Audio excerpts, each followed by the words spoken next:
Recording in progress.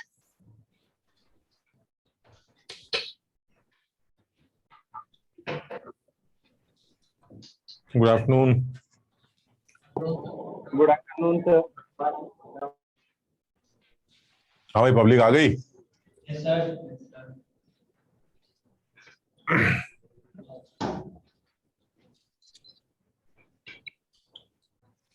अभी तो कम लग रहे हैं बच्चे।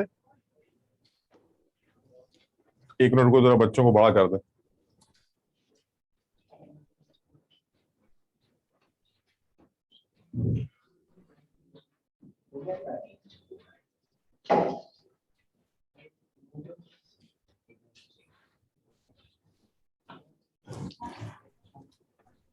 हाँ भाई, क्या कर रहे थे? सर लास्ट क्लास में वाई मैप डिस्कस हो गया था। अच्छा, और वो वही पूरा मतलब समझ लो बात को, अब तक जो भी तुमने किया है उन सब चीजों का जो निचोड़ है वो वाई मैप।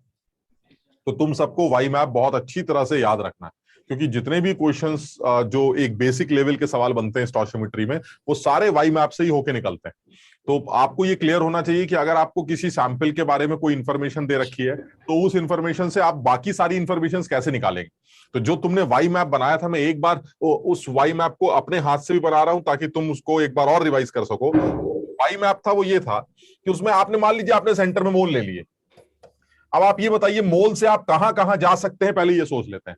तो अगर मुझे किसी भी सैंपल में किसी सब्सटेंस के मोल्स पता हो तो मैं सबसे पहले उस सैंपल का मास निकाल सकता हूं। बताओ, समझे बात को? Yes, sir. और अगर मुझे उस सैंपल का मास निकालना हो, यानी मोल से अगर मुझे मास के पास जाना हो, तो मुझे उस सैंपल के मॉलिक्यूलर वेट या एटॉमिक वेट से मल्टीप्लाई करना पड़ेगा। अब अगर वो एटॉमिक सैंपल है तो एटॉमिक वेट से मल्टीप्लाई करिएगा, और अगर वो मॉलिक्यूलर सैंपल है तो मॉलिक्यूलर वेट से मल्टीप्लाई करिएगा। और वो एटॉमिक वेट या मॉलिक्यूलर वेट वो ग्राम वाला होना चाहिए। एटम का वेट की बात नहीं कर रहे हैं, ग्राम एटॉमिक वेट और ग्राम मॉलिक्यूलर वेट से मल्टीप्लाई करेंगे तो आपको सैंपल का मास ग्राम में मिल जाएगा। क्लियर है ये? अच्छा, अब अगर आप उल्टा करते हैं कि अगर आपको सैंपल का मास गिवन हो और आपको सैंपल के मोल्स कैलकुलेट करने हो, तब क्या करेंगे? अगर आप ऊपर से नीचे आना चाहते हैं तो उस सैंपल के मास को, वही हमारा वही पुराना वाला formula, given mass of the sample divided by gram molecular wait या ग्राम एटॉमिक वेट। अगर पूरे सैंपल के वेट को ग्राम एटॉमिक वेट या मॉलिक्यूलर वेट से डिवाइड करेंगे तो क्या निकल के आएंगे? मोल्स। ठीक, इसका मतलब ये हुआ अगर आप डिवाइड करते हैं एटॉमिक वेट से, और अगर वो मॉलिक्यूलर सैंपल है तो मॉलिक्यूलर वेट से अगर आप डिवाइड करते हैं तो आपको मोल्स मिल जाएंगे। चलिए और भी एक काम कर सकते हैं। अगर आपको सैंपल के मोल से पार्टिकल्स निकालने हो, कितनी एंटिटीज प्रेजेंट हैं, तो पार्टिकल्स निकालने के लिए बहुत आसान है, आप सब जानते हैं, अवोगाड्रो नंबर से मल्टीप्लाई कर देंगे, और अगर आप कहीं वापस आना चाहते हैं तो आप अवोगाड्रो नंबर से डिवाइड कर देंगे। क्लियर है? Yes, sir. तीसरी बात, अगर वो सैंपल में मोल्स किसी गैस के दे रखे हैं तो गैस का एसटीपी पर वॉल्यूम भी कैलकुलेट किया जा सकता है। Volume at standard temperature pressure. क्या कंडीशन थी? अगर स्टैंडर्ड टेम्परेचर प्रेशर कंडीशन पर कोई गैस है और आपको उसके मोल्स पता है तो आप 22.4 लीटर से मल्टीप्लाई करके उस गैस का लीटर में एसटीपी पर वॉल्यूम निकाल सकते हैं। और यही काम अगर आप उल्टा करना चाहें तो आप उल्टा भी कर सकते हैं, यानी वॉल्यूम अगर दिया जाए तो मोल्स निकालने के लिए आप 22.4 लीटर से डिवाइड भी कर सकते हैं। ये जो कन्वर्जन है ये वाई मैप के नाम से जाना जाता है। और इसमें अगर आपसे कोई ये कहे कि भाई ऐसा है मुझे यहां से यहां आना है, यानी मैंने आपको जो है पार्टिकल्स के नंबर दे दिए और मैं आपसे पूछ रहा हूं बताइए उस गैस का एसटीपी पर वॉल्यूम कितना है, तो आपकी मजबूरी है कि आप सबसे पहले अवोगाड्रो नंबर से डिवाइड करके मोल्स तक आएंगे और फिर मोल्स को 22.4 से मल्टीप्लाई करके वॉल्यूम निकालेंगे गैस का एसटीपी। समझ लो बात को?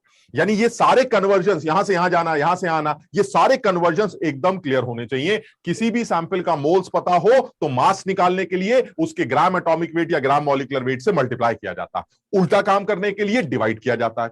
अगर किसी सैंपल के मोल्स पता हो और आपको उसके अंदर प्रेजेंट पार्टिकल्स कैलकुलेट करने हैं तो अवोगाड्रो नंबर से मल्टीप्लाई किया जाता है। अगर उल्टा करना हो तो अवोगाड्रो नंबर से डिवाइड किया जाता है। अगर आपको किसी भी सैंपल के मोल्स पता हो और वो एक गैसियस सैंपल है तो एसटीपी पर उसका वॉल्यूम निकालने के लिए 22.4 से मल्टीप्लाई, और अगर वॉल्यूम पता हो तो 22.4 से डिवाइड करके आप मोल्स कैलकुलेट कर सकते हैं।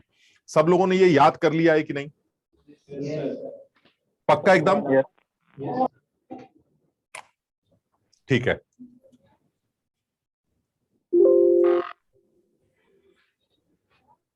चलो मुझे जल्दी से आंसर बताओ।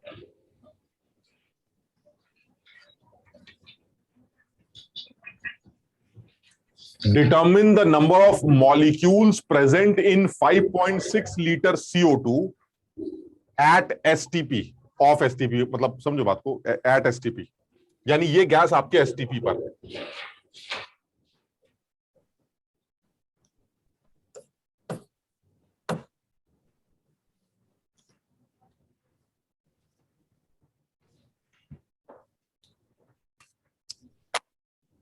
देखो कोई जल्दबाजी में काम मत करना, जिसको समझ में आ गया है वो भले ही जल्दी करे, लेकिन जिसको समझ में नहीं आया है वो एक बार समझे कि पूछा क्या गया है।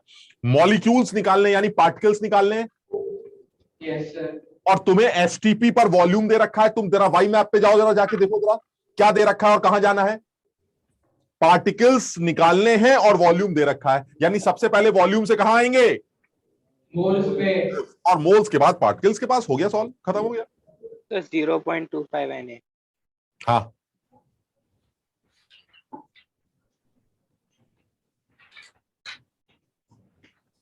यस सर, वही आ रहा है।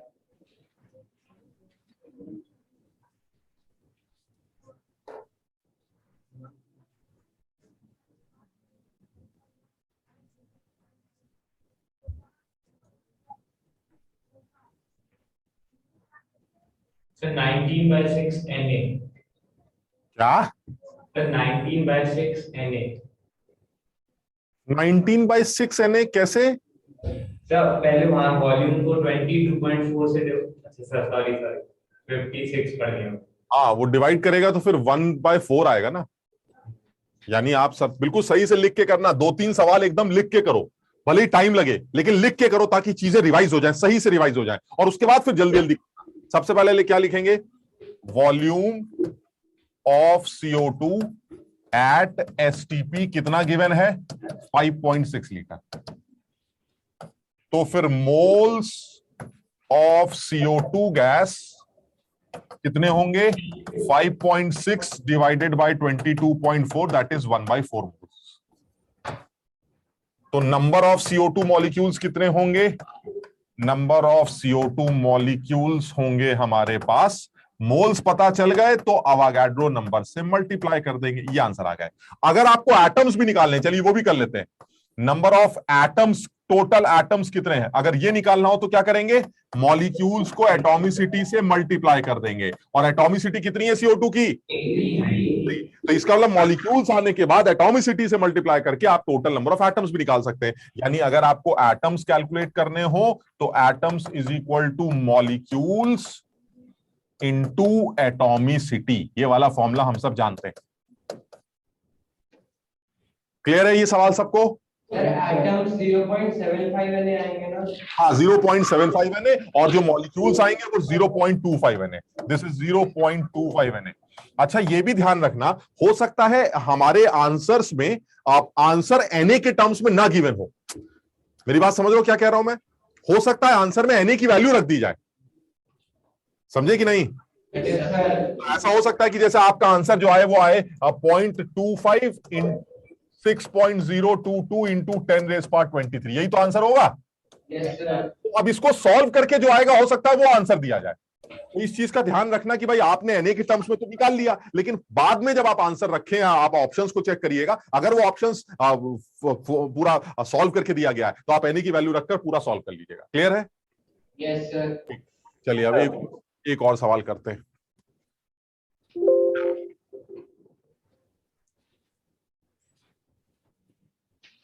बताओ, how many atoms are present in 490 gram of H2SO4? और H2SO4 में मैं नहीं बताऊंगा, लेकिन सिर्फ इतना बताऊंगा क्योंकि आज ये पहली बार आया है कि सल्फर का जो एटॉमिक वेट होता है, सल्फर के एक एटम का वेट 32U होता है। बस इतना बताऊंगा, इससे ज्यादा मैं कुछ नहीं बताऊं। Weight of one sulphur atom is 32U।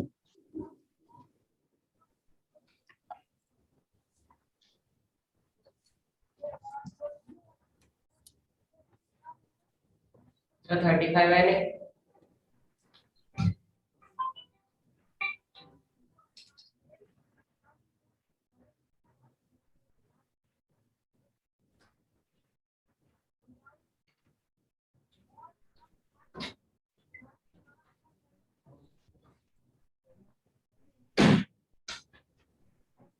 Sir 5 Na।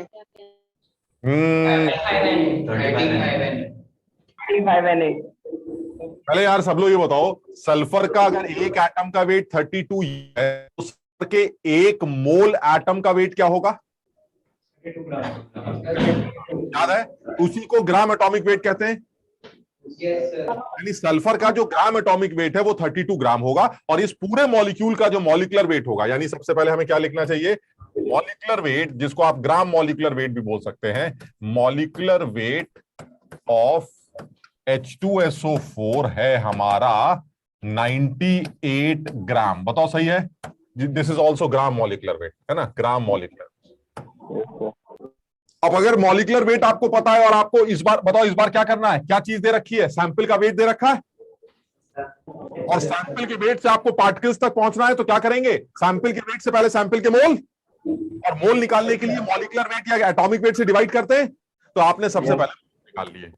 बिल्कुल, अगर वाई मैप याद रखोगे तो सब आसान हो जाएगा। यानी 490 को आपने 98 से डिवाइड कर दिया, आपको 5 मोल मिल गए।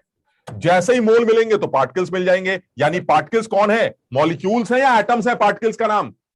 मॉलिक्यूल्स। यानी आपको पार्टिकल्स मिल गए जिनको आप मॉलिक्यूल्स कह रहे हैं, क्योंकि सैंपल मॉलिक्यूलर सैंपल है, तो मॉलिक्यूल्स हो जाएंगे मोल्स इनटू एवोगाड्रो नंबर। ये मॉलिक्यूल्स आ गए। और एटम्स निकालने के लिए तो सब जानते हैं, मॉलिक्यूल्स के नंबर को एटॉमिसिटी से मल्टीप्लाई कर दिया जाता है, और atomicity of H2SO4 is 7। So 5Na into 7 that is 35Na। बिल्कुल सही आंसर दिया तुम लोगों ने। और फिर वही है कि हो सकता है Na की वैल्यू रखनी पड़े और सॉल्व करके आंसर लिखना पड़े, वो ऑप्शंस देख लेना, ऑप्शन से पता चलेगा।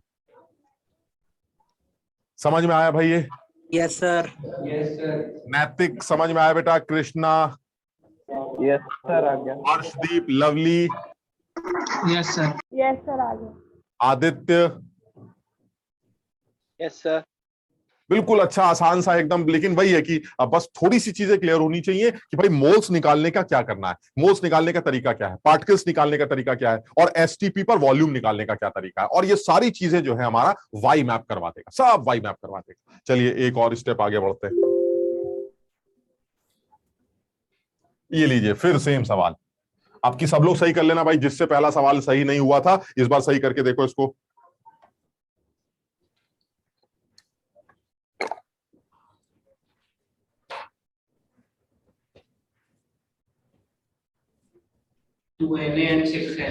बिल्कुल सही है, पार्टिकल्स ही तो निकालने हैं। और अगर पार्टिकल्स ही निकालने हैं तो फिर वही बात है, वॉल्यूम दे रखा है एसटीपी पर, और अगर एसटीपी पर वॉल्यूम पता हो तो पहले मोल्स आते हैं। तो सबसे पहले मोल्स निकालते हैं। मोल्स ऑफ ओजोन गैस कितने आ जाएंगे? 44.8 डिवाइडेड बाय 22। ये आ गए आपके 2 मोल। चलिए बहुत बढ़िया। जब मोल आ जाएंगे फिर क्या करेंगे? मोल आने के बाद सर पार्टिकल्स निकाल लेंगे। और पार्टिकल्स का नाम क्या है? मॉलिक्यूल या एटम?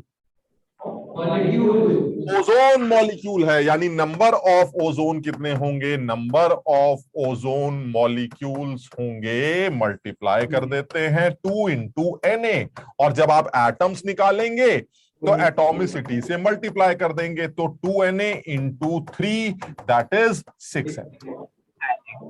यानी एटम्स 6Na होंगे, और ये एटम्स ऑक्सीजन एटम्स होंगे, और मॉलिक्यूल्स टोटल 2Na होंगे, और इस सैंपल में मोल होंगे 2। सब लोगों को आ गया समझ में ये? सर एक और करो जरा, थोड़ा सा और टफ करते हैं। Determine the number of electrons in these 3 samples. तो चलिए एक एक करके आपको नंबर ऑफ, एक सेकंड भाई, नंबर ऑफ इलेक्ट्रॉन्स कैलकुलेट करने हैं। एक एक करके नंबर ऑफ इलेक्ट्रॉन्स कैलकुलेट करते हैं। पहला है आपका 1.6 gram of CH4।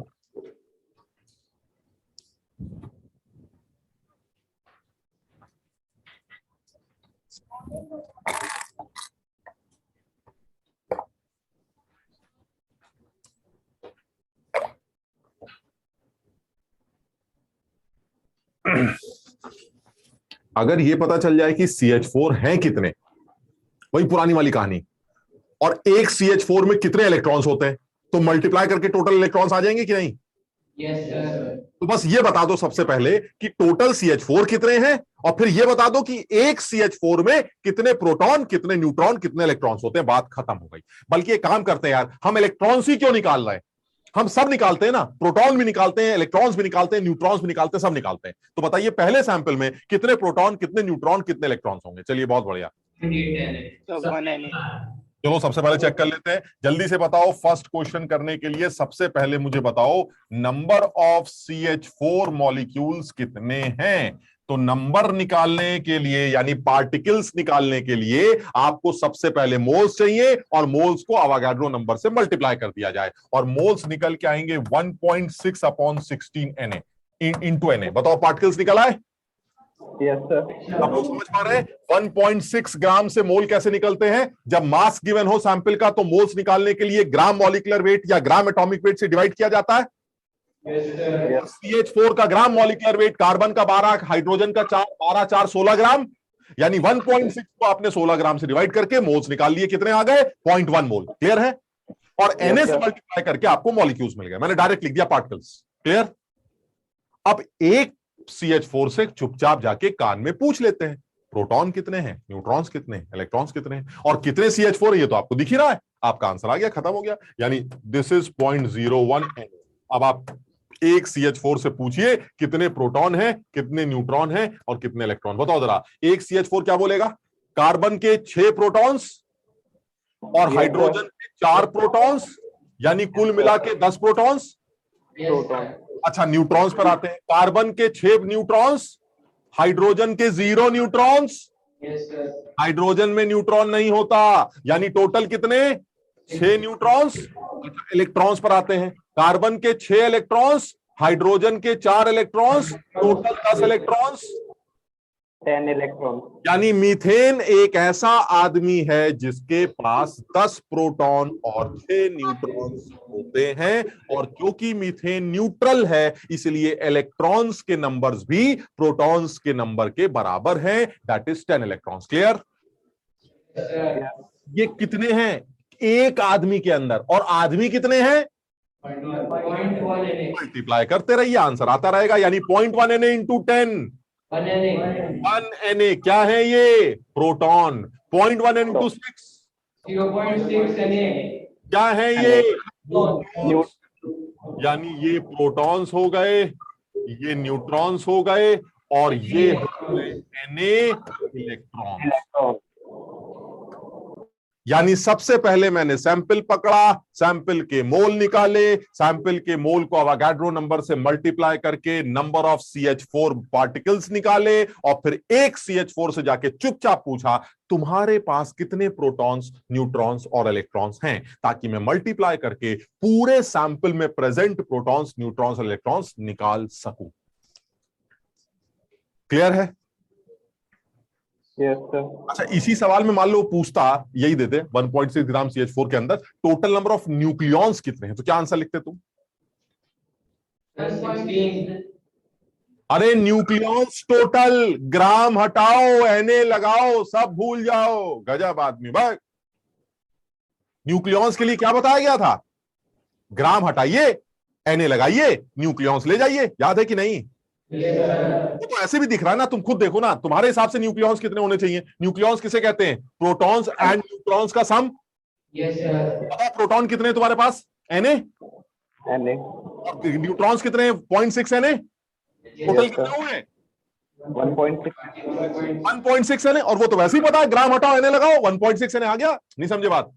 Yes, sir. अगर किसी सवाल में तुम्हें न्यूक्लियॉन्स निकालने और सैंपल का वेट वगैरह दे रखा है, ठीक, तो कोशिश करो कि बस ग्राम हटाओ Na लगाओ, कहां चक्कर में पड़ो। और वो हमेशा सही है, इसमें कोई गड़बड़ है ही नहीं, दिमाग क्या लगाना। हाँ, वो अलग बात है कि जब वो तोड़ के पूछता है कि न्यूक्लियॉन्स मत बताओ, प्रोटॉन्स बताओ, न्यूट्रॉन्स बताओ, इलेक्ट्रॉन्स बताओ, तो ऐसे में एक जनरल मेथड हमने याद कर रखा है। सबसे पहले मैं नंबर ऑफ पार्टिकल्स निकाल लेता हूं और एक पार्टिकल के कान में जाके पूछ लेता हूं प्रोटॉन, न्यूट्रॉन, इलेक्ट्रॉन्स उसके अंदर कितने हैं, और उसके बाद मल्टीप्लाई करके प्रोटॉन के नंबर, न्यूट्रॉन्स के नंबर, इलेक्ट्रॉन्स के नंबर निकालता रहता हूं। This is general. लेकिन मेरी बात सब लोग समझ रहे हैं कि नहीं, ये वाली जनरल वाला मेथड। हाँ, वो अलग बात है कि अगर मुझे नंबर ऑफ टोटल न्यूक्लियॉन्स निकालने हो तो मुझे एक तरीका तो पहले से पता है, मैं इतना ड्रामा नहीं करता, ग्राम की जगह Na लगा देता हूं, मुझे डायरेक्ट आंसर मिल जाता है, खेल खत्म। ठीक है ये? Yes, sir. Yes. चलिए आते हैं सेकंड इस मेथड पे, सेकंड सवाल में। 9 ग्राम अमोनियम, सबसे पहले जल्दी से बता दो न्यूक्लियॉन्स कितने होंगे? 9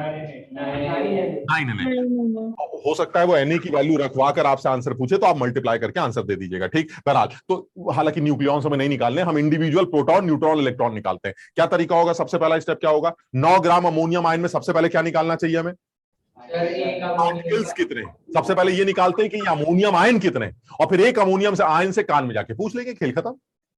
तुम लोग को ये जनरल वाली बात समझ में आती है कि नहीं यार? इसमें कोई केमिस्ट्री तो नहीं लगती तुम्हें कि सबसे पहले आपने नंबर ऑफ एप्पल्स कैलकुलेट करके एक एप्पल से पूछा कि उसके पास येलो सीड्स कितने हैं, ब्लैक सीड्स कितने हैं और ग्रीन सीड्स कितने हैं? ये समझ में आती है कि नहीं बात तुम्हें?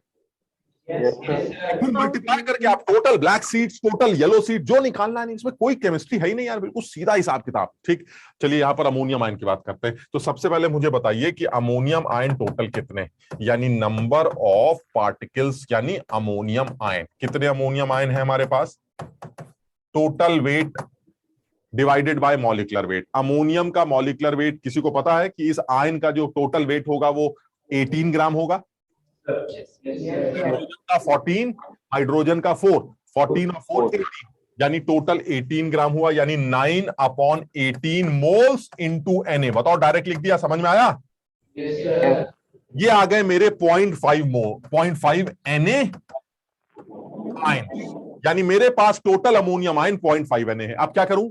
एक अमोनियम आयन के जाके कान में पूछ लीजिए कि कितने प्रोटॉन हैं, कितने न्यूट्रॉन्स हैं। चलिए कर लेते हैं, बताइए प्रोटॉन्स, न्यूट्रॉन्स, इलेक्ट्रॉन्स निकालने के लिए मैं एक अमोनियम के पास जाकर पूछता हूं। बताओ जरा, प्रोटॉन्स कितने? नाइट्रोजन के 7, 7. हाइड्रोजन का 4, Yes, sir.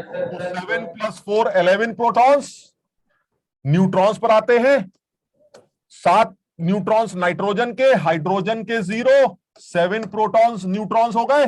और इलेक्ट्रॉन्स पर आते हैं, 7 इलेक्ट्रॉन नाइट्रोजन के, 4 इलेक्ट्रॉन्स हाइड्रोजन के, और एक पॉजिटिव चार्ज का क्या मतलब होता है? पॉजिटिव चार्ज का मतलब है एक इलेक्ट्रॉन भाग गया, यानी एक इलेक्ट्रॉन निकल गया, यानी 7 और 4 होने चाहिए, एक निकल गया, यानी -1, एंड दैट इज 10 इलेक्ट्रॉन्स। सब लोग पहले इसको अपनी कॉपी में समझदारी से लिखे, क्योंकि चार्ज वाला जब सवाल आता है तो बच्चे जल्दबाजी में गलत कर देते हैं। पॉजिटिव चार्ज का मतलब है इलेक्ट्रॉन भाग गया, और नेगेटिव चार्ज का मतलब है इलेक्ट्रॉन आ गया, क्योंकि electron is negatively charge particle. यानी जब इलेक्ट्रॉन आता है तो तुम्हारे सर पर नेगेटिव चार्ज आ जाता है, और जब इलेक्ट्रॉन चला जाता है तो तुम्हारे सर पर पॉजिटिव चार्ज आ जाता है। अमोनियम के सर पर पॉजिटिव चार्ज है, इसका मतलब एक इलेक्ट्रॉन भाग गया, और अगर एक इलेक्ट्रॉन भाग गया तो टोटल इलेक्ट्रॉन 7 और 4 11 होने चाहिए, लेकिन एक के भागने से आपके पास टोटल इलेक्ट्रॉन्स कितने बचे? 10। क्लियर है? Yes, sir. 10, खेल खत्म। अब आपको प्रोटॉन्स निकालने हो तो 0.5 × 11, समझ गए बात को, यानी कि 5.5 Na प्रोटॉन्स हो गए। और अगर आपको न्यूट्रॉन्स निकालने हो तो 7 × 0.5 न्यूट्रॉन्स हो गए। और जब आपको इलेक्ट्रॉन्स निकालने हो तो 0.5 × 10 5 Na इलेक्ट्रॉन्स हो गए। सब लोग अपनी कॉपी पर समझ के देखें, है तो आसान ही।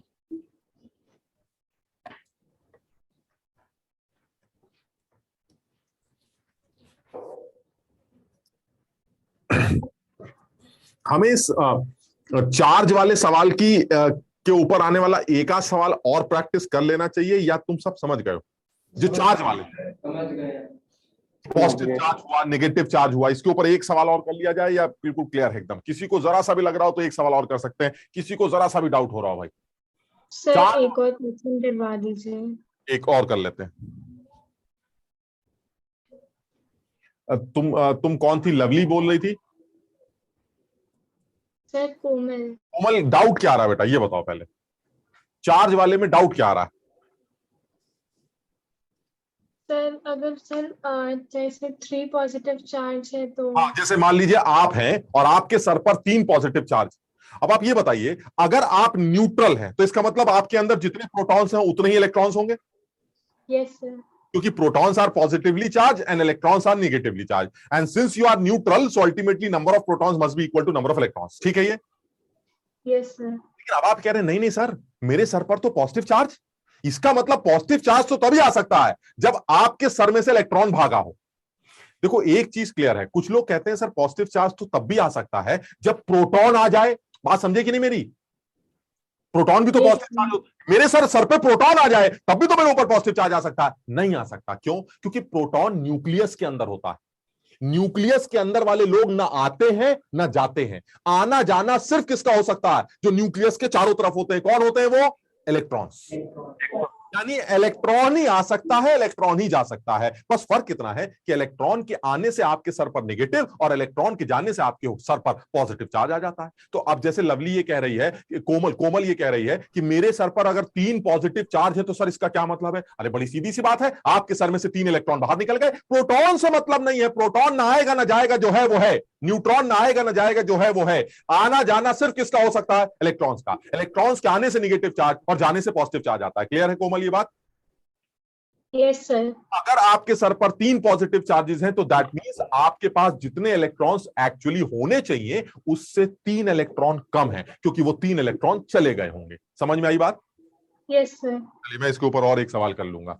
सब लोगों को यहां तक समझ में आया? कोमल ये भी कर सकते हैं ना यार, हम देखो ना OH माइनस आयंस, इसका भी कर लेते हैं ना, तीसरा ये वाला पार्ट भी कर लेते हैं, इससे और क्लैरिटी आ जाएगी। 3 ग्राम्स ऑफ OH माइनस, ये अमोनियम आयन वाली बात सबके समझ में आ गई? Yes sir. अब आते हैं 3 ग्राम ऑफ OH माइनस। हाँ हाँ बेटा। सर इलेक्ट्रॉन अगर हम देते हैं तो उस पर पॉजिटिव ही क्यों चार्ज आता है? माय गॉड, इलेक्ट्रॉन हम देते हैं मतलब नहीं समझा मैं। एटम इलेक्ट्रॉन एक्सेप्ट कर रहा है या लूज कर रहा है? लूज कर रहा है। लूज कर रहा है तो पॉजिटिव चार्ज। पॉजिटिव ही क्यों है? पॉजिटिव ही क्यों है? इसलिए क्योंकि, अच्छा ऐसे करते हैं, तुमने 9th में या 8th क्लास में ये पढ़ा था कि न्यूक्लियस एक ऐसी चीज होती है जिसके अंदर पॉजिटिव चार्ज होता है, प्रोटॉन। ये सुना है? न्यूक्लियस Yes, के sir. अंदर प्रोटॉन्स होते हैं and protons are positively charge particles. Clear? और उस न्यूक्लियस के चारों तरफ इलेक्ट्रॉन्स चक्कर काटते हैं। मतलब आप ऐसे समझ के देखिए जरा, इस OH माइनस वाला सवाल नोट कर लिया सब लोगों ने? 3 ग्राम ऑफ OH माइनस। चलो अगले पेज पे करेंगे इसको। ये जो अभी बच्चा पूछ रहा है उसके बारे में जरा सी बात कर रहा हूं मैं।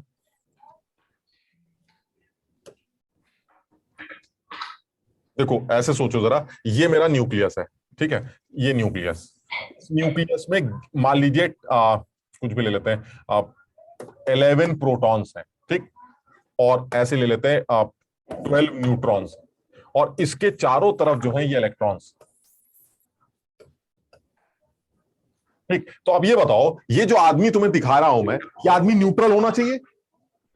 ये एटम तो न्यूट्रल होते हैं? अरे पूछा किसने था? Yes sir, yes sir. हाँ, तो ये आदमी तो न्यूट्रल होना चाहिए। अब ये बताइए, अभी आपके पास सेंटर में 11 प्रोटॉन्स हैं, न्यूट्रॉन्स आर न्यूट्रल, ठीक? लेकिन प्रोटॉन्स आर पॉजिटिवली चार्ज। तो इसका मतलब आपके सैंपल में इस एटम में पॉजिटिव चार्ज 11 पॉजिटिव चार्ज है। इस एटम को न्यूट्रल करने के लिए आपको 11 इलेक्ट्रॉन्स की जरूरत होगी, तो आपने 11 इलेक्ट्रॉन्स भर दिए, और वो इलेक्ट्रॉन्स मान लीजिए ये आपके इलेक्ट्रॉन्स आ गए। 2 इलेक्ट्रॉन यहां आ गए और 8 इलेक्ट्रॉन्स यहां आ गए। 3 4 5 6 7 8, ठीक? कितने हो गए? 10, और 1 इलेक्ट्रॉन और आ गया 11। अब तुम ये बताओ, कोई आदमी, ये इलेक्ट्रॉन्स हैं और प्रोटॉन सब तुम्हें दिखाई दे रहा है, तुम बताओ ये एटम जो तुम्हारे सामने मैंने बनाया ये न्यूट्रल है या चार्ज? सर न्यूट्रल है। क्यों न्यूट्रल है? क्योंकि it has 11 protons and 11 electrons, and since protons are neutral, neutrons are neutral, तो न्यूट्रॉन से तो कोई मतलब है नहीं। Protons are positively charge, electrons are negatively charge, and the total number of protons and electrons are same, so this atom is neutral. ठीक, अच्छा अब ये सोच के बताओ, अगर मैं इस एक इलेक्ट्रॉन से ये कहूं कि इलेक्ट्रॉन्स नेगेटिव चार्ज होता है या पॉजिटिव? Sir negative. नेगेटिव। अब इस इलेक्ट्रॉन से मैंने ये कहा कि चलो तुम यहां से बाहर निकल जाओ। अब ये बताओ प्रोटॉन कितने हैं? 11। अब इलेक्ट्रॉन्स कितने हैं? 10। 10, यानी प्रोटॉन एक ज्यादा हुआ, यस सर। तो फिर एक पॉजिटिव चार्ज एक्सेस हो गया। Yes sir. भाई 11 प्रोटॉन्स हैं, 10 इलेक्ट्रॉन्स हैं, 10 प्रोटॉन 10 इलेक्ट्रॉन को न्यूट्रलाइज कर देंगे, तो जो एक प्रोटॉन एक्स्ट्रा है उसकी वजह से इस सिस्टम के ऊपर एक पॉजिटिव चार्ज नहीं आ जाएगा। Yes sir. यानी मेरे कहने का मतलब है, अगर कोई एटम एक इलेक्ट्रॉन लूज कर दे ऐसे, यानी इस आदमी ने प्लस कर दिया, एक इलेक्ट्रॉन लूज कर दिया, तो ये जिस चीज में कन्वर्ट होगा वो प्लस होगा। समझो बात को, अपने आप समझने की कोशिश करना। सिमिलरली अगर कोई आदमी इलेक्ट्रॉन्स को एक्सेप्ट कर ले, यानी एक एटम बी है, उसने इलेक्ट्रॉन को एक्सेप्ट कर लिया, तो वो बी नेगेटिव में कन्वर्ट होगा। अपने आप समझ के देखो, मेरी ये लाइन समझ में आ रही है कि नहीं?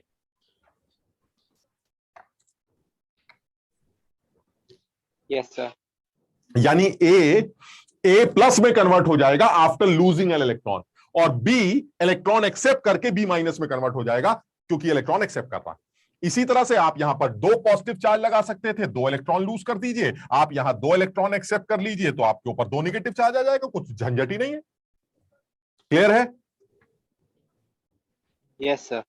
तो मेरे कहने का मतलब है, हम इस बात को बिल्कुल याद रखेंगे कि अगर मुझे किसी भी बॉडी पर पॉजिटिव चार्ज दिखता है, तो इसका मतलब उस बॉडी पर प्रोटॉन्स और इलेक्ट्रॉन्स के नंबर सेम नहीं है। क्यों? क्योंकि प्रोटॉन्स के नंबर इलेक्ट्रॉन्स के नंबर से अगर ज्यादा है तभी उस बॉडी पर पॉजिटिव चार्ज है। दैट मींस इलेक्ट्रॉन्स लूज किए गए होंगे, और लूज या गेन सिर्फ इलेक्ट्रॉन का होगा। प्रोटॉन्स और न्यूट्रॉन्स न्यूक्लियस के अंदर होते हैं, न्यूक्लियस के अंदर ना कुछ घुसेड़ा जा सकता है, ना उसमें से कुछ बाहर निकाला जा सकता है। क्लियर? समझ में आ गया यहां तक? अब OH माइनस की बात कर लेते हैं। चलो अब जरा जल्दी से उस वाले सवाल का आंसर बताओ। कोमल एक बार करके देखो बेटा वो वाला।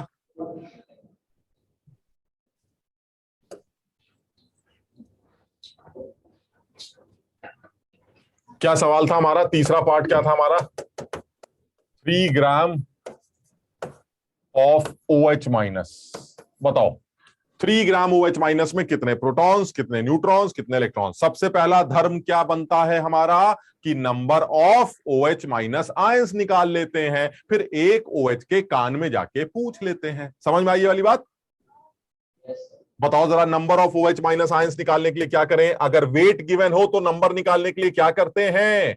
Number of OH minus ions निकालने के लिए पहले मोल निकालने पड़ेंगे, और वो आएंगे 3 बटा, यार ये तो सही नहीं लग रहा है।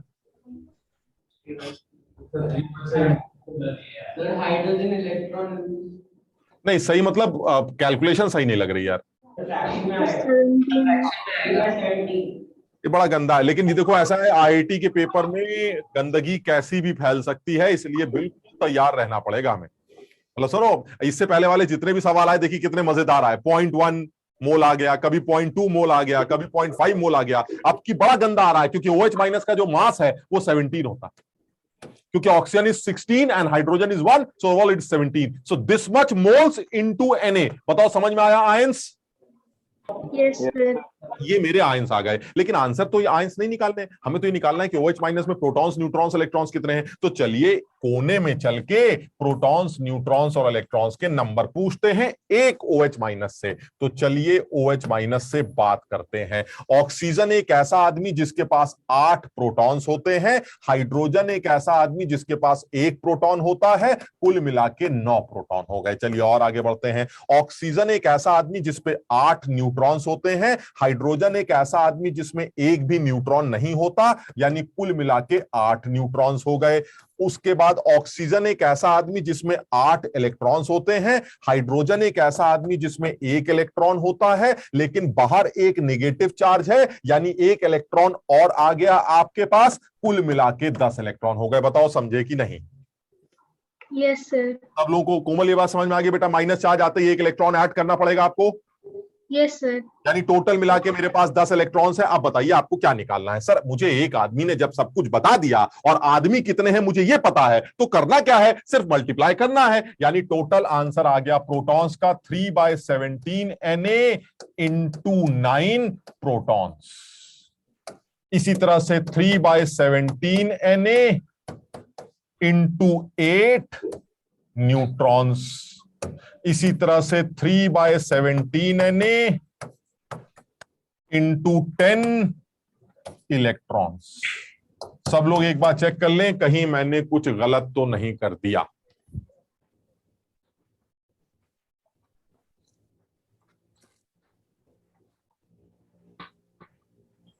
कहीं कुछ गड़बड़ तो नहीं हुई है?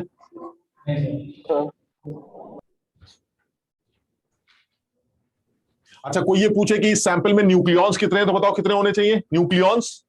3 है।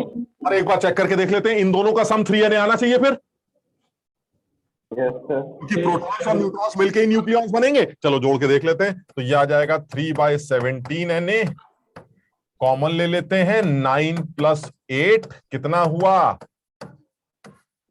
3 Na।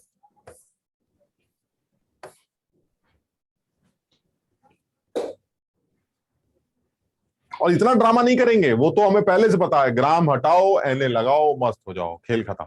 यानी अगर आपको नंबर ऑफ न्यूक्लियॉन्स कैलकुलेट करना हो तो मेरे लिए बहुत आसान है, मैं बहुत आसानी से कैलकुलेट कर सकता हूं। बस मैंने एक बात याद कर रखी है कि सैंपल का वेट किसी भी तरह से ग्राम में मिल जाए, ग्राम हटा के Na लगा देंगे, खेल खत्म।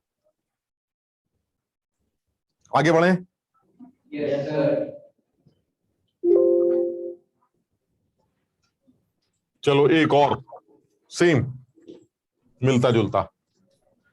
Determine the number of valence electrons in 4.2 gram of nitride ion. This N-3 is nitride. ये सब 9th में पढ़ाया जाता है, तुम सबने पढ़ा होगा लेकिन याद नहीं होगा। Nitride ion. तुम्हें याद है हम लोगों ने एक सवाल किया था एजाइड आयन का? Yes sir. ये एजाइड आयन होता है, N3-, this is azide. N3 नीचे होगा, माइनस ऊपर होगा, उसको एजाइड आयन कहते हैं। किया भी है कि नहीं हमने एजाइड आयन का सवाल? ठीक। अच्छा, ये सवाल तो उससे हल्का ही लग रहा है मुझे, ये हमारा नाइट्राइड आयन है। चलिए जो भी है, अब बताइए जो सवाल पूछा गया उसका आंसर क्या लिखे। वैलेंस इलेक्ट्रॉन्स हमें निकालने हैं, सैंपल का वेट दे रखा है। तरीका एक ही है यार, सबसे पहले आदमी निकाल लेते हैं और एक आदमी से पूछ लेते हैं कि उसके पास कितने वैलेंस इलेक्ट्रॉन से मल्टीप्लाई करते हैं। वही पुरानी बकवास कहानी। सबसे पहले आदमी कितने हैं ये बता दो और फिर एक आदमी से जाके पूछ लेते हैं, बात खत्म। Sir 3 Na। 3 Na valence electrons बता रहे हो? No sir. क्या आदमी बता रहे हो? आदमी। आदमी भी गलत लग रहा है यार। 4.2 ग्राम में बताइए 42 तो है ना ये? 0.3 मोल्स। हाँ, number of nitride ions, total weight of the sample divided by atomic weight, gram atomic wait. Atom है ना, तो ग्राम एटॉमिक वेट कितना आ जाएगा? 0.3 और Na से मल्टीप्लाई कर दिया। यानी नंबर ऑफ नाइट्राइड आयन हो गए 4.2/14 Na, that is 0.3 Na। Clear है? Yes sir. बस अब आंसर आ गया। फिर एक आदमी से जाके बात कर लेते हैं। बताओ जरा, एक आदमी क्या क्या बोलेगा? चलो तीनों बातें बताओ जरा, प्रोटॉन की बताओ, न्यूट्रॉन की बताओ, इलेक्ट्रॉन की। ये अकेला नाइट्राइड क्या क्या बोलेगा जरा बताओ, कितने प्रोटॉन्स होंगे? 7 इलेक्ट्रॉन्स, न्यूट्रॉन्स कितने? 7 और इलेक्ट्रॉन्स कितने? 10। 10 इलेक्ट्रॉन। समझो बात को, यानी कुल मिला के इस नाइट्राइड में 10। क्यों भाई? 7 तो वैसे ही थे, 3 और आ गए, 10 हो गए इलेक्ट्रॉन्स। बात सही। लेकिन तुम ये बताओ, तुम्हें सवाल में टोटल इलेक्ट्रॉन्स निकालने हैं या वैलेंस इलेक्ट्रॉन्स? वैलेंस वाले इलेक्ट्रॉन होते हैं बाहर। अब जरा सोच के जवाब देना कि नाइट्रोजन एक ऐसा आदमी है जो कि 2,5 होता है, पढ़ा है बचपन में। और जो 3 इलेक्ट्रॉन्स, कितने कोमल, कितने इलेक्ट्रॉन्स बाहर से आ रहे हैं? 3 इलेक्ट्रॉन। वो जो 3 इलेक्ट्रॉन्स हैं वो आउटर शेल में ही आएंगे। यानी ये इनर शेल हो गई, ये आउटर शेल हो गई, ये न्यूक्लियस हो गया। 2 इलेक्ट्रॉन तो ये थे और ये है आपके 5 इलेक्ट्रॉन। आपने 3 इलेक्ट्रॉन बाहर से फेंक दिए, तो वो 3 इलेक्ट्रॉन कौन से हैं? वो 3 इलेक्ट्रॉन, एक ये आ गया, एक ये आ गया और एक ये आ गया। बताइए ये जो 3 इलेक्ट्रॉन्स हैं, ये वैलेंस शेल में आ रहे हैं, आउटर शेल में आ रहे हैं या अंदर घुस रहे हैं? क्या इन तीनों को वैलेंस इलेक्ट्रॉन्स में काउंट किया जाना चाहिए? कितने हो गए वैलेंस इलेक्ट्रॉन्स? 8 हो गए। यानी टोटल इलेक्ट्रॉन तो 8 और 2 10 हैं, बिल्कुल सही लिखा है आपने। लेकिन अगर आप वैलेंस इलेक्ट्रॉन्स की बात करते हैं तो वैलेंस इलेक्ट्रॉन है आपके, ये लीजिए 8। यानी ये तो है टोटल और ये है मेरे वैलेंस। सब लोग समझने की कोशिश करें, ये अच्छा सवाल लगता है। और अगर वैलेंस इलेक्ट्रॉन्स आपके पास 8 हैं एक नाइट्राइट के अंदर और आदमी इतने हैं, तो टोटल आपको वैलेंस इलेक्ट्रॉन्स कितने मिलेंगे? टोटल वैलेंस इलेक्ट्रॉन्स मल्टीप्लाई कर देते हैं 0.3 Na into 8, that is 2.4 Na total valence electron. सब लोग एक बार चेक करके देखें, कुछ डाउट हो तो डिस्कस कर सकते हैं। सवाल अच्छा है।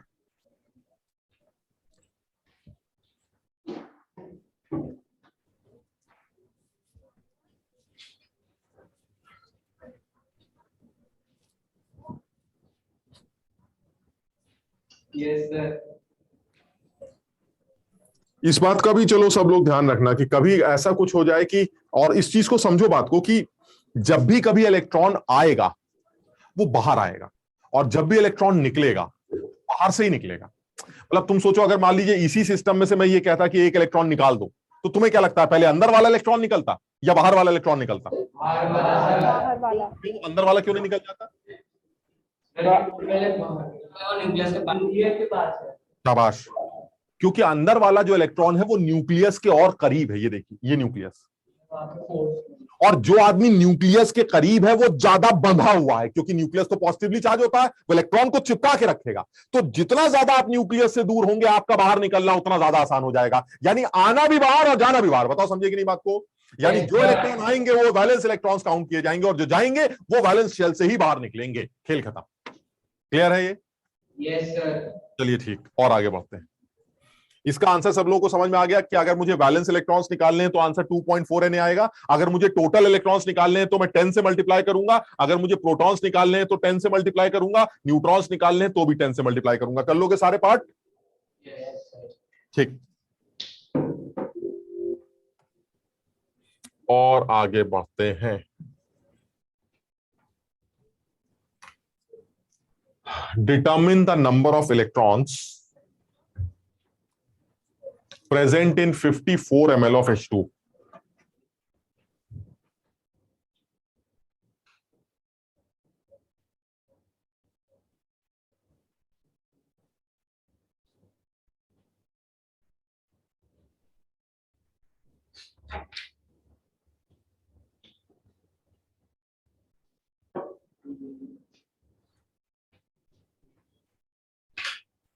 यार इसमें मुझे ना एक डाउट हो रहा है यार। डाउट ये हो रहा है कि ये जो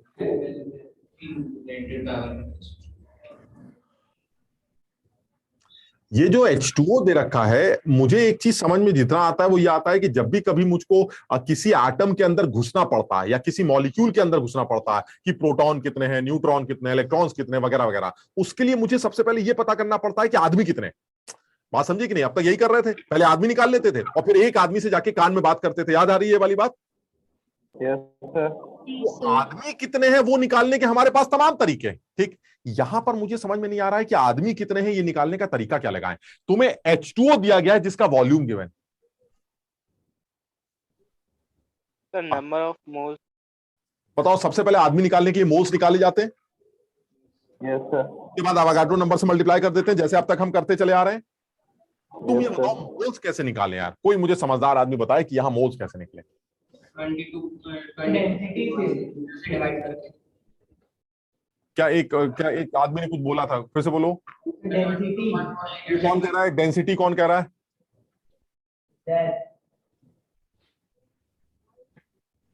यार ये बताओ, ये जो पानी है, पानी हालांकि गैस भी होता है। नहीं, गलत बोल रहा हूं मैं। पानी तो खैर पानी होता है। H2O जो होता है वो गैस भी होता है, पता है ना? Water vapours. लेकिन Yes, अब इस sir. सवाल में जो लग रहा है वो यही लग रहा है कि भाई हमें पानी की बात कर रहा है, क्योंकि वेपर वगैरह तो कुछ लिखा नहीं गया है, तो मेरे हिसाब से this is liquid water, liquid H2O। Yes, sir. Yes. और लिक्विड H2O में वो 22.4 वाली कहानी नहीं लगेगी, क्योंकि वो किसके ऊपर एप्लीकेबल थी? गैस के ऊपर, याद है? Yes, sir. यानी इस बार आपके पास एक लिक्विड है भाई साहब, गैस नहीं है, इसलिए 22.4 वाली कहानी बिल्कुल मत लगा देना। सब लोग पहले समझ लो इस बात। जो 22.4 लीटर वाली कहानी है, जो अवागाड्रोस रूल था या लॉ था, वो क्या कहता था? आपकी गैस आइडियल गैस अगर वो 1 मोल है तो एसटीपी पर उसका वॉल्यूम 22.4 लीटर होगा। गैस का, पानी का नहीं, किसी लिक्विड का नहीं, गैस का। ये पानी है, लिक्विड। क्या यहां पर भी तुम वो अवागाड्रोस लॉ लगा सकते हो? नहीं, वो तो गैस के लिए बनाया गया है, वो आइडियल गैसेस के लिए बनाया गया। Sir this is water, water के लिए थोड़ी ना ये 22.4 लीटर वाली कहानी निकल के आएगी। अरे सर और छोड़िए, पानी का वॉल्यूम कौन डिसाइड करता है, जरा बताइए। सर पानी का जो वॉल्यूम है वो पानी के पार्टिकल्स डिसाइड करेंगे, पानी के अपने मॉलिक्यूल्स डिसाइड करेंगे, और वो वॉल्यूम पानी का डेंसिटी डिसाइड करेगा, उसका मास पानी की डेंसिटी डिसाइड करेगा। यानी कहने का मतलब ये हुआ कि अगर आपको इलेक्ट्रॉन्स निकालने हैं तो ये जो वाटर आपको दे रखा है, आपको सबसे पहले इस वाटर के मोल्स कैलकुलेट करने पड़ेंगे, मोल्स के बाद आपको पार्टिकल्स मिलेंगे, और उसके बाद number of protons, electrons, neutrons का कैलकुलेशन किया जाएगा। मोल्स निकालने के लिए आपको सबसे पहले यह सोचना पड़ेगा कि अब आप कौन सा लॉ या मेथड यूज करने जा रहे हैं, या उस वाई मैप में से कौन सा मेथड यूज करने जा रहे हैं मोल्स निकालने। इसमें ज्यादातर बच्चे यही गलती करते हैं कि वॉल्यूम को देखते ही इसको 22.4 लीटर से डिवाइड करके मोल्स निकालते हैं, जबकि वो जो 22.4 लीटर वाली कहानी है वो आइडियल गैसेस के लिए बनाई गई, पानी के लिए नहीं बनाई गई, किसी लिक्विड के लिए नहीं बनाई गई, किसी सॉलिड के लिए नहीं बनाई गई। समझ लो मेरी बात को। इसलिए यह गलती मत करना कि दिस इज वाटर, और वाटर के लिए वो 22.4 लीटर वाली कहानी गलत। आपको इससे ही मास निकालना है, इसी से मोल्स निकालने हैं, और उसके लिए आपको वाटर की डेंसिटी पता होनी चाहिए। तो यहां पर एक बात है जो तुम्हें याद रख लेनी चाहिए, डेंसिटी ऑफ वाटर अगर गिवन ना हो तो आप 1 ग्राम पर ml ले सकते हैं। पानी की डेंसिटी 1 ग्राम पर ml होती है, हम ये अज्यूम करते हैं। हालांकि ये डेंसिटी 4 डिग्री सेंटीग्रेड पर मानी गई, 4 डिग्री सेंटीग्रेड पर वाटर की जो डेंसिटी होती है वो 1 ग्राम पर ml होती है। लेकिन अगर मुझे सवाल में गिवन नहीं, तो मैं जब भी कभी सवाल आएगा और मुझे जरूरत पड़ेगी पानी की डेंसिटी की, तो मैं 1 ग्राम पर ml ही यूज करूंगा। कोई मुझे सोच के बता सकता है कि 1 ग्राम पर ml का क्या मतलब होता है? किसी भी चीज की डेंसिटी अगर 1 ग्राम पर ml है तो इसका क्या मतलब? देखते हैं तुम्हें डेंसिटी की डेफिनेशन भी आती है कि नहीं। तो इसका मतलब है कि जो डेंसिटी ऑफ वाटर है वो है 1 ग्राम के वेट पे 1 मिलीलीटर की वॉल्यूम पर। क्या क्या बड़बड़ा रहे हो बे? बड़बड़ा कौन रहा है ये तो बताओ। ये आधे लोग तो दिखाई नहीं देते यार। अबे आदित्य तुम घर में से बोल रहे हो यार, हम उधर देख रहे थे। ये आधे लोग तो दिखाई नहीं देते। ये एक बच्चा देखो आगरा वाला जो आगे बैठा है दिखाई नहीं दे रहा है। तुम लोग कैमरा या तो नीचे करो या तुम ऊपर हो जाओ। कैमरे को एडजस्ट नहीं कर सकते क्या हम? कम दिखते हैं। नोएडा सेंटर में भी देखो आधे आधे कटे कटे से दिख रहा है। वैभव देखो बेचारा, थोड़ा सा नीचे कोई कैमरा कर सकता है क्या? हाँ बस बस बस बस बस, अब सही है, अब सही। Thank you. और ये नोएडा वाला, हाँ बस बस बस बस, थैंक यू थैंक यू। अब देखो, अब ये आगे वाला लाल वाला दिख रहा है। अब दिखाई दिया कि कॉपी नहीं लाया ये। अरे लाल वाले तुम कॉपी लाओ दोस्त। हाँ शाबाश, थोड़ा और इधर आ जाओ, राइट साइड में आ जाओ अपने। हाँ ये आप देखिए, हाँ कॉपी खोल भी लेते तो अच्छा रहता भाई। देखो ऐसा खूब दिल से पढ़ाई करो, मतलब समझो, खूब लिखा करो, खूब मेहनत किया करो, और जितना लिखोगे ना उतना सीखोगे। ये पता नहीं, ये आदत बच्चों की बहुत खराब होती है, वो लिखते बहुत कम। वो सोचते हैं जैसे हमें आ गया है हम छोड़ दो, लिखना क्या है सर, इतनी अंग्रेजी लिखने क्या फायदा, ऐसे कर लेंगे 2/4 और 4/4। हम मना नहीं कर रहे हैं, ऐसे ही करना। लेकिन जिस टाइम बात सीखी जा रही होती है ना, उस टाइम पर लिखा जाता, और जब वो बात सीख ली जाती तो उसके बाद चाहे ओरली करो चाहे सपने में करो, जो करना है करो, किसी को कोई लेना देना नहीं, आपका आंसर सही आना चाहिए बस। इसलिए सवाल जब भी कभी करो, जैसे शुरू के सवाल जो करो उसको बाकायदा लिख के करो, let the moles of this, if the weight of this, the mole will be this, the particle will be this. जब तक लिख के नहीं करोगे तब तक सीखोगे नहीं, और एक बार जब सीख जाओगे तो उसके बाद जितना हीरो बनना हीरो बनो, कोई फर्क ही नहीं पड़ता, कोई कुछ कहेगा ही नहीं, है ना। इसलिए कोशिश करो खूब लिखो, और जितना लिखोगे उतना सीखोगे। अब जैसे इस सवाल में तुम्हें जो समझ में आ रहा है कि नंबर ऑफ इलेक्ट्रॉन्स निकालना है, तो आपने सबसे पहले लिखना शुरू किया, number of electrons, protons, neutrons का कैलकुलेशन करने के लिए we need to find out number of particles, for number of particles we need to find out the number of moles, and since the volume is given and this is not a gas, so ultimately we need density to calculate the mass, जिससे मुझे क्या मिलेंगे, moles. यानी मुझे सबसे पहले पानी की डेंसिटी पता होनी चाहिए, जो आज मैं तुम्हें बता रहा हूं। अगर किसी सवाल में पानी का वॉल्यूम गिवन हो और आपको उसके मास की जरूरत हो तो आप डेंसिटी 1 मान लीजिएगा। क्लियर है यहां तक? Yes sir. अच्छा, अब मैंने ये पूछा था डेंसिटी का क्या मतलब होता है, तो तुम में से एक आदमी ने, आदित्य साहब ने, बहुत ही अजीब सा आंसर दिया था, हमें तो समझ में नहीं आया। कोई और आंसर, आदित्य अपने आंसर को या तो एक बार इलैबोरेट कर, या फिर कोई और आदमी बताए कि अगर किसी साहब की डेंसिटी 1 ग्राम पर एमएल है तो उसका क्या सिग्निफिकेंस है, क्या मतलब है इस बात का। सर कि 1 ml वाटर में 1 ml H2 में 1 ग्राम उसका मास है, मतलब 1 ग्राम वेट है।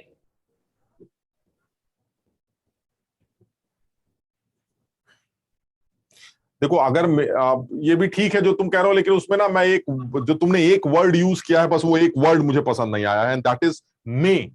तुमने मे बोला था, मे, 1 ml में, बस यही गलती कर रहे हो यार। सर हर एक ml में, हर एक ml के को ना ना ना, ऐसे मत बोलो, ऐसे बोलो 1 ml का, बस हो गया खत्म। 1 ml का भार 1 ग्राम हो गया, बस इतनी सी बात बोलनी थी। समझो बात। यानी अगर मान लीजिए पानी की डेंसिटी 1 ग्राम पर एमएल है, तो इसका यह मतलब है कि पानी का अगर आपने 1 ml लिया, तो जब आप उसको तोलेंगे तो उसका वेट 1 ग्राम आएगा। 1 ml ऑफ वाटर का वेट 1 ग्राम है। This is the significance of density of anything. Suppose इस पेन की डेंसिटी 50 ग्राम पर एमएल, तो 50 ग्राम पर एमएल का मतलब है अगर मैं इस पेन का 1 ml वॉल्यूम लूं तो उस 1 ml वॉल्यूम का भार 50 ग्राम होगा। सब लोग समझ पा रहे हैं इस बात को? यानी एक चीज कंफर्म है, if the density of water is 1 ग्राम पर ML, that means the weight of 1 ml of water is 1 gram, and since 1 ml water 1 ग्राम, तो 54 ml water will be 54 grams. खत्म हो गया सवाल। आपको यही तो दिक्कत थी, सर ये एमएल दे रखा है, मुझे ये नहीं समझ में आ रहा है कि इसका मास क्या है, क्योंकि ये गैस है नहीं। गैस होती तो एसटीपी पर वॉल्यूम वाला फंडा लगाकर मोल्स निकाल लेता। सर ये तो लिक्विड है, लिक्विड का क्या करूं मैं, उसके वॉल्यूम को मास में कैसे कन्वर्ट करूं, उसके लिए मुझे डेंसिटी की जरूरत थी, और वो मैंने याद कर लिया। वाटर की डेंसिटी हमेशा 1 ग्राम पर एमएल कंसीडर की जाएगी। Excuse me sir. हाँ बेटा, बोलो बेटा। सर अगर क्वेश्चन में जब ये मेंशन ही नहीं किया है कि जो मतलब अगर गैस कंसीडर कर रहे हैं किसी को, अगर मेंशन ही नहीं किया है कि ये जो इसका वॉल्यूम है ये एसटीपी पे है, तो हम कैसे लगा सकते हैं उसको? अब बिल्कुल गड़बड़ हो जाएगा। अगर उसने, ये गैस भी होती, सपोज कोई गैस भी होती, और अगर उसने एसटीपी मेंशन नहीं किया, तो आप वो 22.4 वाला से डिवाइड करके मोल नहीं निकाल सकते। बिल्कुल सही कह रहे हो तुम। मुझे ये चीज एसटीपी पर ही चाहिए। मेरी बात सब लोग समझ रहे हो ना? तुमने वो जो फॉर्मूला याद किया है कि any volume, any gas, if it is at STP, अगर उसका वॉल्यूम गिवन है, then moles will be divided by 22.4। यानी उस गैस का वॉल्यूम आपको एसटीपी पर पता होना जरूरी है, बात खत्म। अगर वो गैस एसटीपी पर नहीं है तो आप 22.4 लीटर से डिवाइड करके उसके मोल्स नहीं निकाल सकते। खेल खत्म। एकदम क्लियर है ये वाली बात। सब लोग को ये बात समझ में आ गई? ठीक है ना? तो इस बात का सब लोग ध्यान। और दूसरा, वैसे भी यहां पर तो हमें वैसे ही पता है ये आदमी गैस नहीं है और ये लिक्विड है। लिक्विड का वॉल्यूम गिवन है, तो हमें उसके मोल्स निकालने के लिए हमें उसका मास चाहिए होगा। मास के लिए मुझे उसकी डेंसिटी पता होनी चाहिए, और वो डेंसिटी 1 ग्राम पर एमएल है। हम सब जानते हैं mass is equal to volume into density. Volume कितना दिया है? 54 ml, और डेंसिटी कितनी है? 1 ग्राम पर ml। ml से ml कैंसिल हो गया, 54 ग्राम हमारा मास आ गया। यानी पानी का ये सैंपल जो 54 ml या 54 ml है, वो एक्चुअली 54 ग्राम है। और जब आप उसका मास पता कर लेते हैं, अब बताओ मोल्स निकाल सकते हो कि नहीं मास आने के बाद? Yes, sir. अब उसके मॉलिक्यूलर वेट से डिवाइड कर देते हैं, अब मोल्स आ जाएंगे। खेल खत्म। Moles is equal to 54 divided by 18, that is 3 mole. Clear? Yes, sir. यानी ये सैंपल जो आपको दिया गया है वो 3 मोल है। तो फिर पार्टिकल्स कितने हुए? पार्टिकल्स का मतलब मॉलिक्यूल्स कितने हुए वाटर के? मॉलिक्यूल्स हुए 3Na। निकालना क्या था, हमें इलेक्ट्रॉन्स निकालने थे। चलिए चलते हैं एक पानी के पास, पार्टिकल तो पता चल गए, एक पानी के पास चलते हैं, खत्म हो गया सवाल भाई, पुरानी कहानी। एक पानी क्या बोलेगा, एक पानी कहेगा भाई साहब मेरे पास 10 प्रोटॉन, 8 न्यूट्रॉन और 10 इलेक्ट्रॉन। बताओ ठीक कर रहा हूं? Yes sir. बस अब तो कुछ करना ही नहीं। अगर आपको इलेक्ट्रॉन्स निकालने हैं टोटल, तो electrons is equal to 3Na into 10, 30Na electrons. ये आपका आंसर आ गया। सब कुछ निकल आएगा, जो जो निकालना निकल आएगा।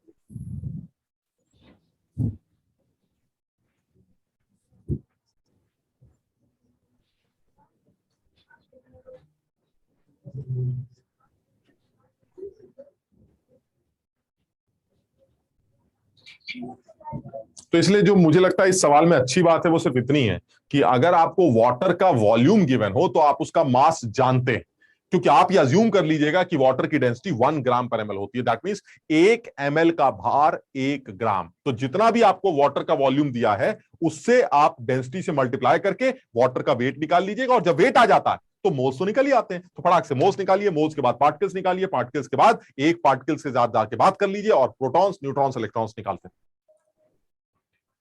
क्लियर है? आगे बढ़े। Yes sir. Yes sir.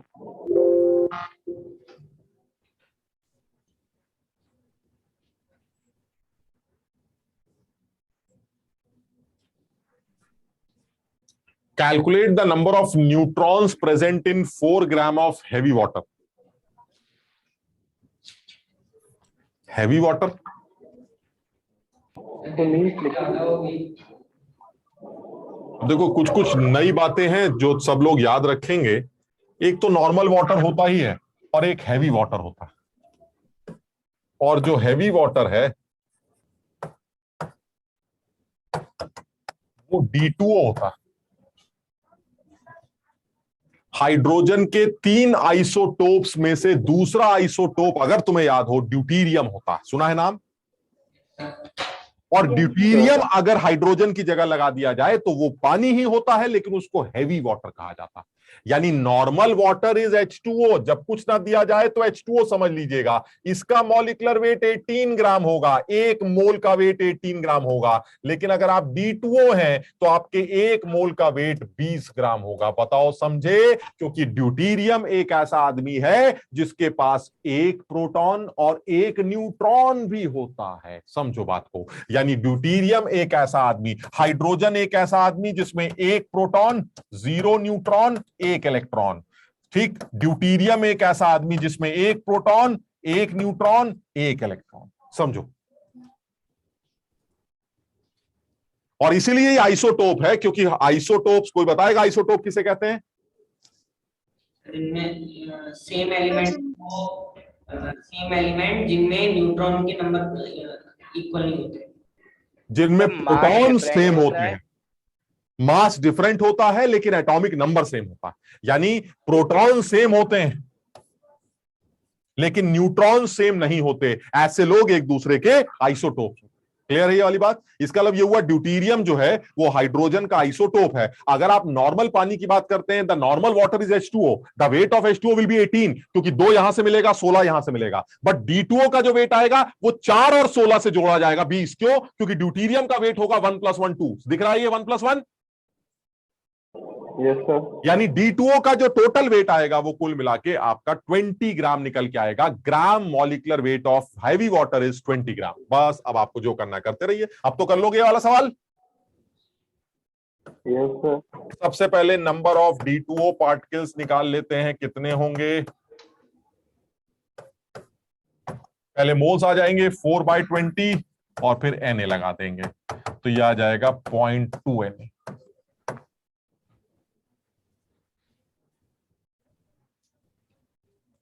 और जब पार्टिकल्स निकल आए तो एक पार्टिकल से जाके बात कर लीजिए। अब क्या पूछना, बार बार वही सब। D2O कितने प्रोटॉन्स हुए? 2 और 8, 10 प्रोटॉन। कितने न्यूट्रॉन्स हुए? 10 न्यूट्रॉन। कितने इलेक्ट्रॉन्स हुए? 10 इलेक्ट्रॉन। अब मल्टीप्लाई करते रहिए, आंसर आता रहेगा। कर लोगे? Yes sir. तो इस सवाल से भी एक नई बात सीखने को मिल रही है कि अगर वाटर है तो उस वाटर की डेंसिटी 1 ग्राम पर ml कंसीडर की जाए, अगर सवाल में नहीं गिवन है और आपको चाहिए। दूसरी बात, अगर हैवी वाटर है तो हैवी वाटर जो होगा उसे D2O कहा जाएगा, और ये ड्यूटीरियम हाइड्रोजन का एक आइसोटोप है जिसमें एक प्रोटॉन और एक न्यूट्रॉन और एक इलेक्ट्रॉन होता है। ये ड्यूटीरियम पानी हाइड्रोजन से भारी होता है, इसलिए इससे बना जो वाटर है उसे हैवी वाटर का नाम दिया जाता है। सर और हाँ बेटा, सर हैवी वाटर का डेंसिटी क्या होता है? और डेंसिटी वो तो डिपेंड करेगा बेटा टेम्परेचर के ऊपर, लेकिन एक चीज कंफर्म है, the density of heavy water will be greater than the density of water. मानते हो? Yes sir. हैवी वाटर की जो डेंसिटी होगी वो पानी की डेंसिटी से ज्यादा होगी। इनफैक्ट मैं बड़ा एक इंटरेस्टिंग फैक्ट तुम्हें बताता हूं। तुमने कभी देखा बर्फ जो होती है वो पानी पर तैरती, आइस फ्लोट्स ऑन वाटर, देखा ना तुमने? बर्फ पानी के ऊपर तैरती है। हाँ सर। बर्फ तो सॉलिड होता है लेकिन फिर भी वो पानी के ऊपर तैरता है, क्योंकि बर्फ की जो डेंसिटी होती है वो वाटर की डेंसिटी से कम होती है। अब ये एक तो पहली बात तो ये हैरानी की बात, सर बर्फ हमारा पत्थर होता है, पत्थर, वो पत्थर पानी में इसलिए तैर रहा है क्योंकि पत्थर की डेंसिटी पानी से कम है, यानी बर्फ की डेंसिटी लिक्विड वाटर से कम होती है। एक तो हैरानी की बात लगती है, ठीक? इसमें इतना हैरान होने की जरूरत नहीं, तुम थोड़ा सा अकल लगाओ तो तुम्हें समझ में आएगा। क्या तुमने कभी यह सुना है कि अगर मैं किसी बॉटल में वाटर भर दूं, पूरा सील पैक, और उसको ऊपर से टाइट कर दूं, तो अगर उस पानी को जमाते हैं, हम बर्फ को जमाते हैं, मतलब पानी को रेफ्रिजरेटर में रख के जमाते हैं, तो वो बॉटल बस्ट कर सकती है।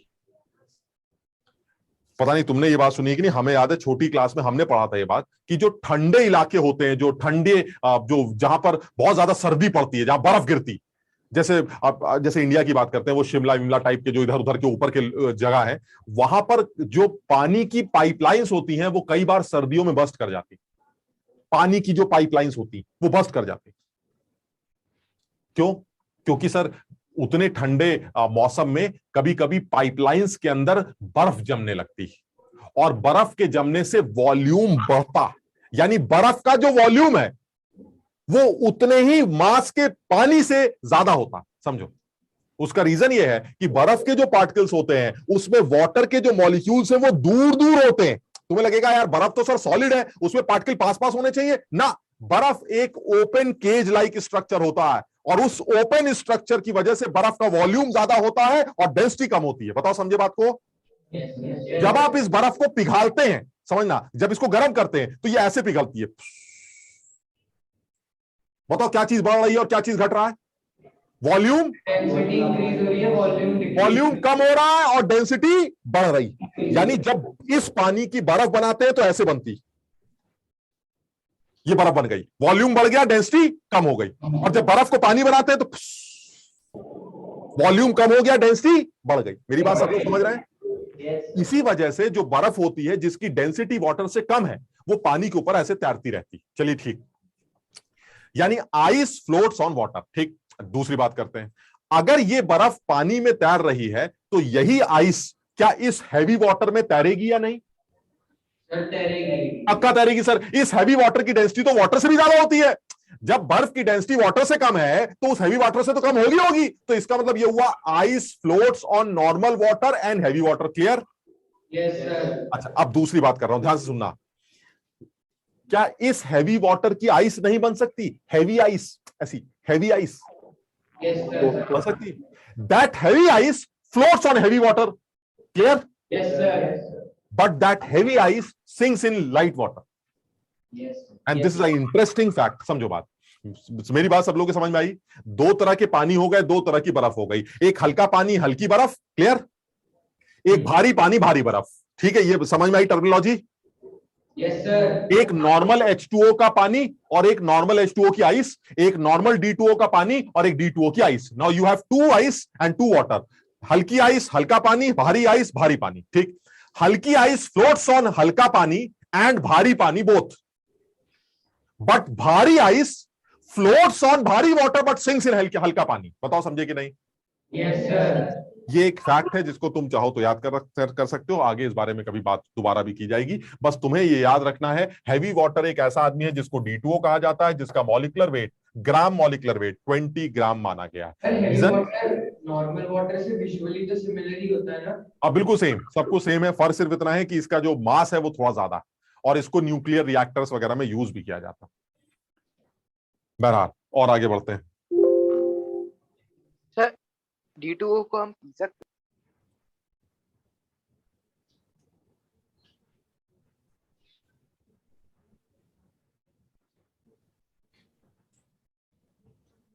चलो जल्दी से ये भी बता दो, बिल्कुल आसान सवाल एकदम। Determine the mass of silver atom.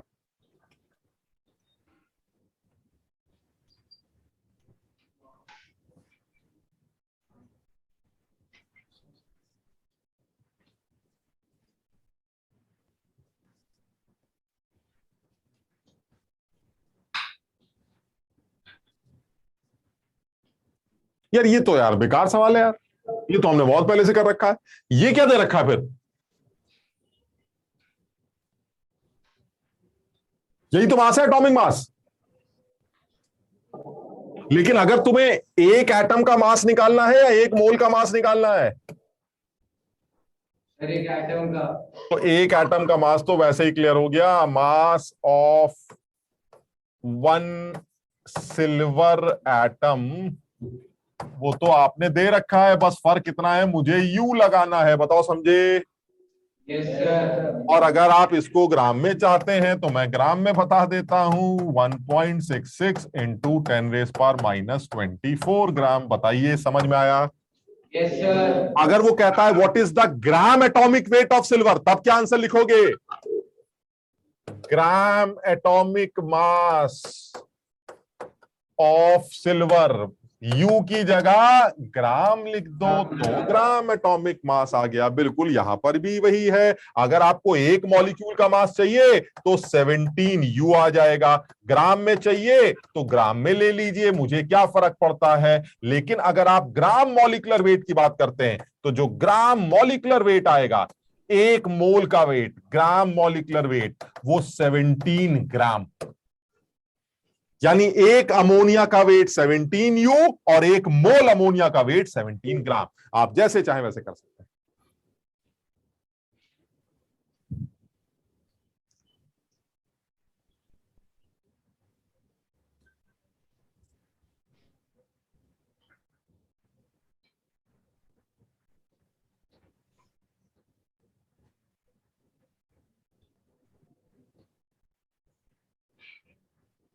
Clear है ये?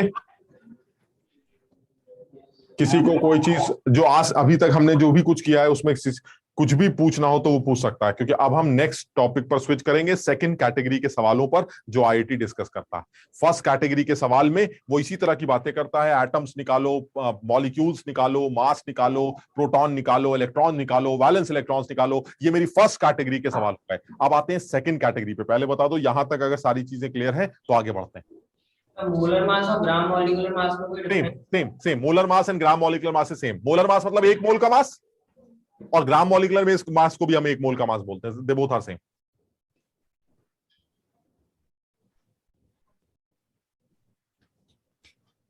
अविरल समझ में आया बेटा? है नहीं? ये आगरा में जो आगे बच्चा बैठा उसका नाम भूल गया मैं फिर से। शुभ। अशुभ। शुभ समझ में आया बेटा?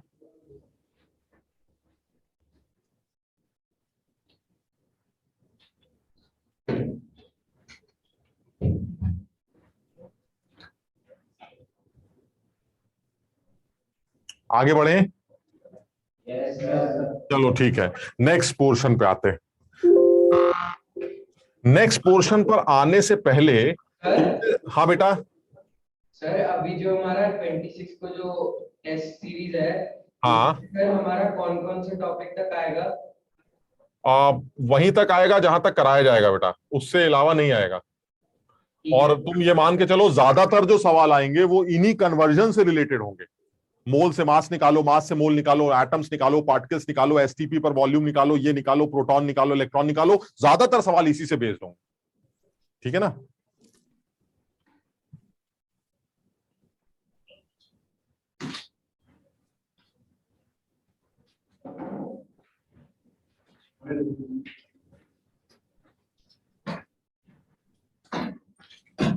अब तुम्हें नेक्स्ट टॉपिक स्टार्ट करने से पहले मैं तुमसे सिर्फ एक चीज पहले पूछता हूं।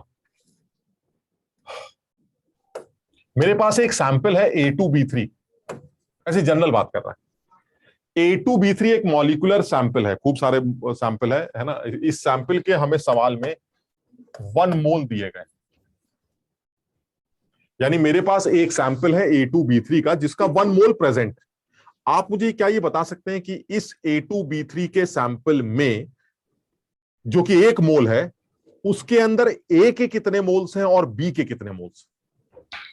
बहुत सोच के जवाब देना पड़ेगा। 1। यानी मेरे पास A2B3 का एक मॉलिक्यूल है, उसके मॉलिक्यूल्स के 1 मोल प्रेजेंट है, बहुत सारे A2B3। ठीक, तुमसे सवाल ये पूछा जा रहा है उस पूरे सैंपल में A के कितने मोल्स एग्जिस्ट करते हैं और B के कितने मोल्स एग्जिस्ट करते हैं। टोटल मोल्स 1 दे रखे हैं A2B3। सर A के 2/5 मोल्स। 2/5।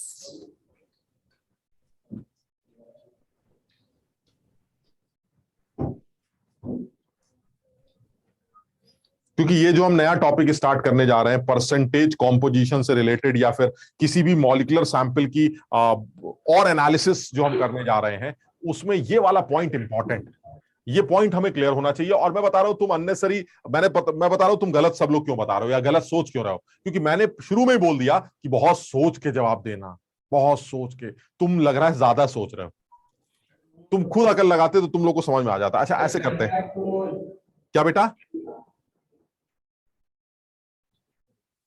तुम ऐसे सोच के जवाब देना, ऐसे सोचना जरा। अगर मेरे पास एक मॉलिक्यूलर सैंपल हो A2B3 का, जिसके अंदर A2B3 का सिर्फ एक मॉलिक्यूल है, एक मॉलिक्यूल, ये समझते हो बात को? एक मॉलिक्यूल का मतलब सिर्फ एक आदमी, उस एक मॉलिक्यूल में A कितने 2 और B कितने? यानी एक मॉलिक्यूल अगर होता तो A 2 होते, B 3 होते। Yes sir. अच्छा मान लीजिए 2 मॉलिक्यूल होते, तो मान लीजिए 2 मॉलिक्यूल, तो A कितने होते 4 और B कितने होते? 6। इसका मतलब है जितने भी मॉलिक्यूल्स हैं उसके डबल A और ट्रिपल B है। Yes sir. तो अगर 2 मोल मॉलिक्यूल हैं तो 4 मोल A के होंगे, 6 मोल B के होंगे। इसमें क्या दिमाग लगाना था, बताओ, समझे कि नहीं? अब थोड़ा सा सोचो, अपने आप सोचो। सर एक बार फिर से समझा। चलो फिर से बताते हैं, एक काम करते हैं, इसको ऐसे थोड़ा सा पिक्टोरियल फॉर्म में एक बार समझ के देखते हैं, अगर तुम समझ पाओ। A2B3 जो है, मैं उसकी जरा शक्ल बनाने जा रहा हूं। जो A2B3 है वो मान लीजिए ऐसा, ये ले लेते हैं A2B3, ये 2A हो गए और ये 2A 3B के साथ जुड़े हुए हैं, ये मान लीजिए 3B हो गए, ये A2B3। ठीक, इसी तरह से और A2B3 ले लेते हैं, और भी बहुत सारे A2B3 ले लेते हैं, ये मान लीजिए A2B3 ले लेते हैं। ऐसे सिर्फ समझने की बात कर रहे हैं। ठीक, ये A2B3 बना रहा हूं मैं, एक सेकंड बस, ये A2B3 बन गया हमारा। 2A 3B, 2A 3B, 2A 3B, 2A 3B। बताओ, तुम्हें खुद देख के नहीं लग रहा है कि अगर मैं तुमसे ये पूछूं कि इस टाइम पर A के कितने लोग हैं, इस टाइम पर A2B3 के कितने लोग हैं, जरा बताओ। A2B3 के लोग कितने हैं? 1 2 3 4 5 6 7 8 9 10 11। ठीक है, ये यस सर। बताओ इस 11 A2B3 में A कितने? 20 ए वाले कौन से? येलो दिख रहा है कि नहीं? A2B3, A के 2, B के 3, येलो वाले कितने? 33। अरे भाई 11 इंटू 2 है ना, 22। कैसे निकाला? जितने भी A2B3 है उसको 2 से मल्टीप्लाई किया ना। यानी इस पूरे खेल में अगर A2B3 मेरे पास कुल मिला के 11 मॉलिक्यूल्स हैं, तो उसके अंदर जो A होगा, जो येलो वाले हैं, वो 22 एटम्स होंगे और B के हमारे पास 33 एटम्स होंगे। बताओ समझ पाए कि नहीं बात को? यानी रेड वाले इंटू 3, येलो वाले इंटू 2, यानी जितने ब्लू बॉल्स हैं उसको 2 से मल्टीप्लाई करके A निकल आता है, 3 से मल्टीप्लाई करके B निकल आता है। यानी मैं ये बताना चाह रहा हूं कि अगर आपको किसी भी सैंपल के अंदर ये पता चल जाए कि सैंपल के लोग कितने हैं, तो इन स्टोइचियोमेट्रिक कोफिशिएंट से या इन सबस्क्रिप्ट से मल्टीप्लाई करके आपको कितने इंडिविजुअल एटम्स प्रेजेंट हैं ये पता चल जाता है। पहले इस बात को बहुत आराम से समझने की कोशिश करना, कोई जल्दबाजी नहीं है, इत्मीनान से समझते हैं कि अगर मुझे कोई मॉलिक्यूलर सैंपल गिवन हो और उस मॉलिक्यूलर सैंपल के मोल्स या उनके नंबर्स पता हो, तो उस मॉलिक्यूलर सैंपल के अंदर इन सबस्क्रिप्ट से मल्टीप्लाई करके इंडिविजुअल एटम्स के नंबर्स कैलकुलेट किए जा सकते हैं। सब लोग आराम से समझो पहले। और इसमें कोई केमिस्ट्री नहीं है, तुम इसको सड़ाना चाहो, गंदा करना चाहो तो गंदा कर सकते हो, ये तुम्हारी मर्जी, अदरवाइज इसमें कोई केमिस्ट्री नहीं। और वो इसलिए क्योंकि तुम्हारे सामने ये डायग्राम है, किसी अंधे को भी दिखाओगे कि भाई ये बताओ नीली गेंदें 11 हैं, बताओ लाल गेंदें कैसे निकालोगे, तो वो कहेगा एक नीली गेंद में लाल गेंदें कितनी हैं, 3 लाल गेंद है तो 11 नीली गेंदों में 11 इंटू 3 लाल गेंदें होंगी, 33 लाल बॉल्स होंगी और 22 येलो बॉल्स होंगी। कैसे निकाला? एक बॉल के अंदर 2 और 3, 2 येलो 3 रेड। अगर ये पता चल जाए तो नंबर ऑफ बॉल्स को इन सबस्क्रिप्ट से मल्टीप्लाई करके आप ए और बी के नंबर्स कैलकुलेट या उनके मोल्स या उनके नंबर्स कैलकुलेट कर सकते हैं। सब लोग आराम से समझने की कोशिश करो, अगर किसी को कोई डाउट हो तो वो पूछो, अदरवाइज इसमें केमिस्ट्री कहीं नहीं दिखती।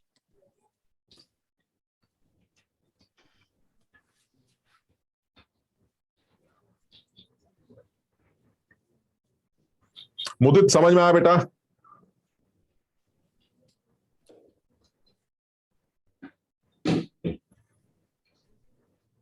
हर्षदीप क्लियर है?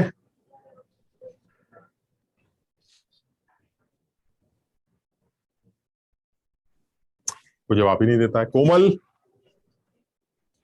Yes sir.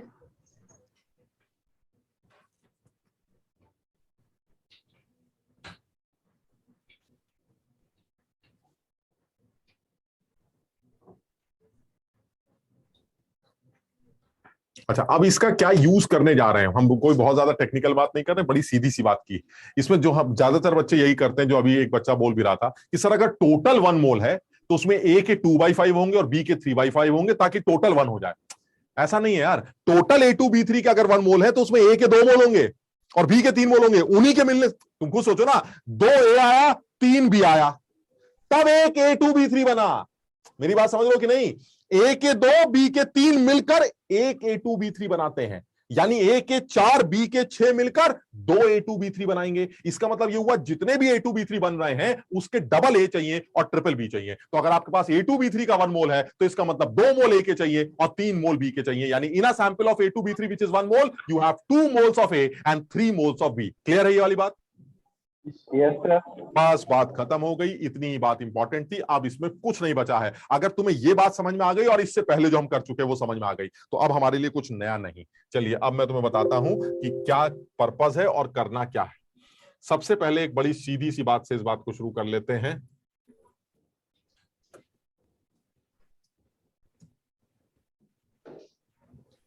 और वो है परसेंटेज कॉम्पोजिशन। परसेंटेज कॉम्पोजिशन बिल्कुल सीधी सीधी बात कर रहे हैं, कोई बिल्कुल दिमाग उल्टा सीधा मत चलाना, बिल्कुल सीधी बात कर रहे हैं। परसेंटेज कॉम्पोजिशन क्या लगता है नाम से? मान लीजिए मेरे पास एक मॉलिक्यूल हो CaCO3, ठीक। मैं आपसे ये पूछ रहा हूं कि मेरे पास जो CaCO3 है, अगर मैं आपको ये बताऊं कि मेरे पास CaCO3 का 200 ग्राम प्रेजेंट, यानी एक सैंपल है 200 ग्राम कैल्शियम कार्बोनेट का, क्या मुझे कोई ये सोच के जवाब दे सकता है कि इस सैंपल में कैल्शियम, कार्बन और ऑक्सीजन का क्या वेट प्रेजेंट? और यही है इस पूरे टॉपिक का पर्पस। अगर मुझे कैल्शियम कार्बोनेट का टोटल वेट गिवन हो तो क्या मैं इस सैंपल के अंदर कैल्शियम का, कार्बन का और ऑक्सीजन का इंडिविजुअल वेट निकाल पाऊंगा? यह है मेरा पर्पस। 80 for CA।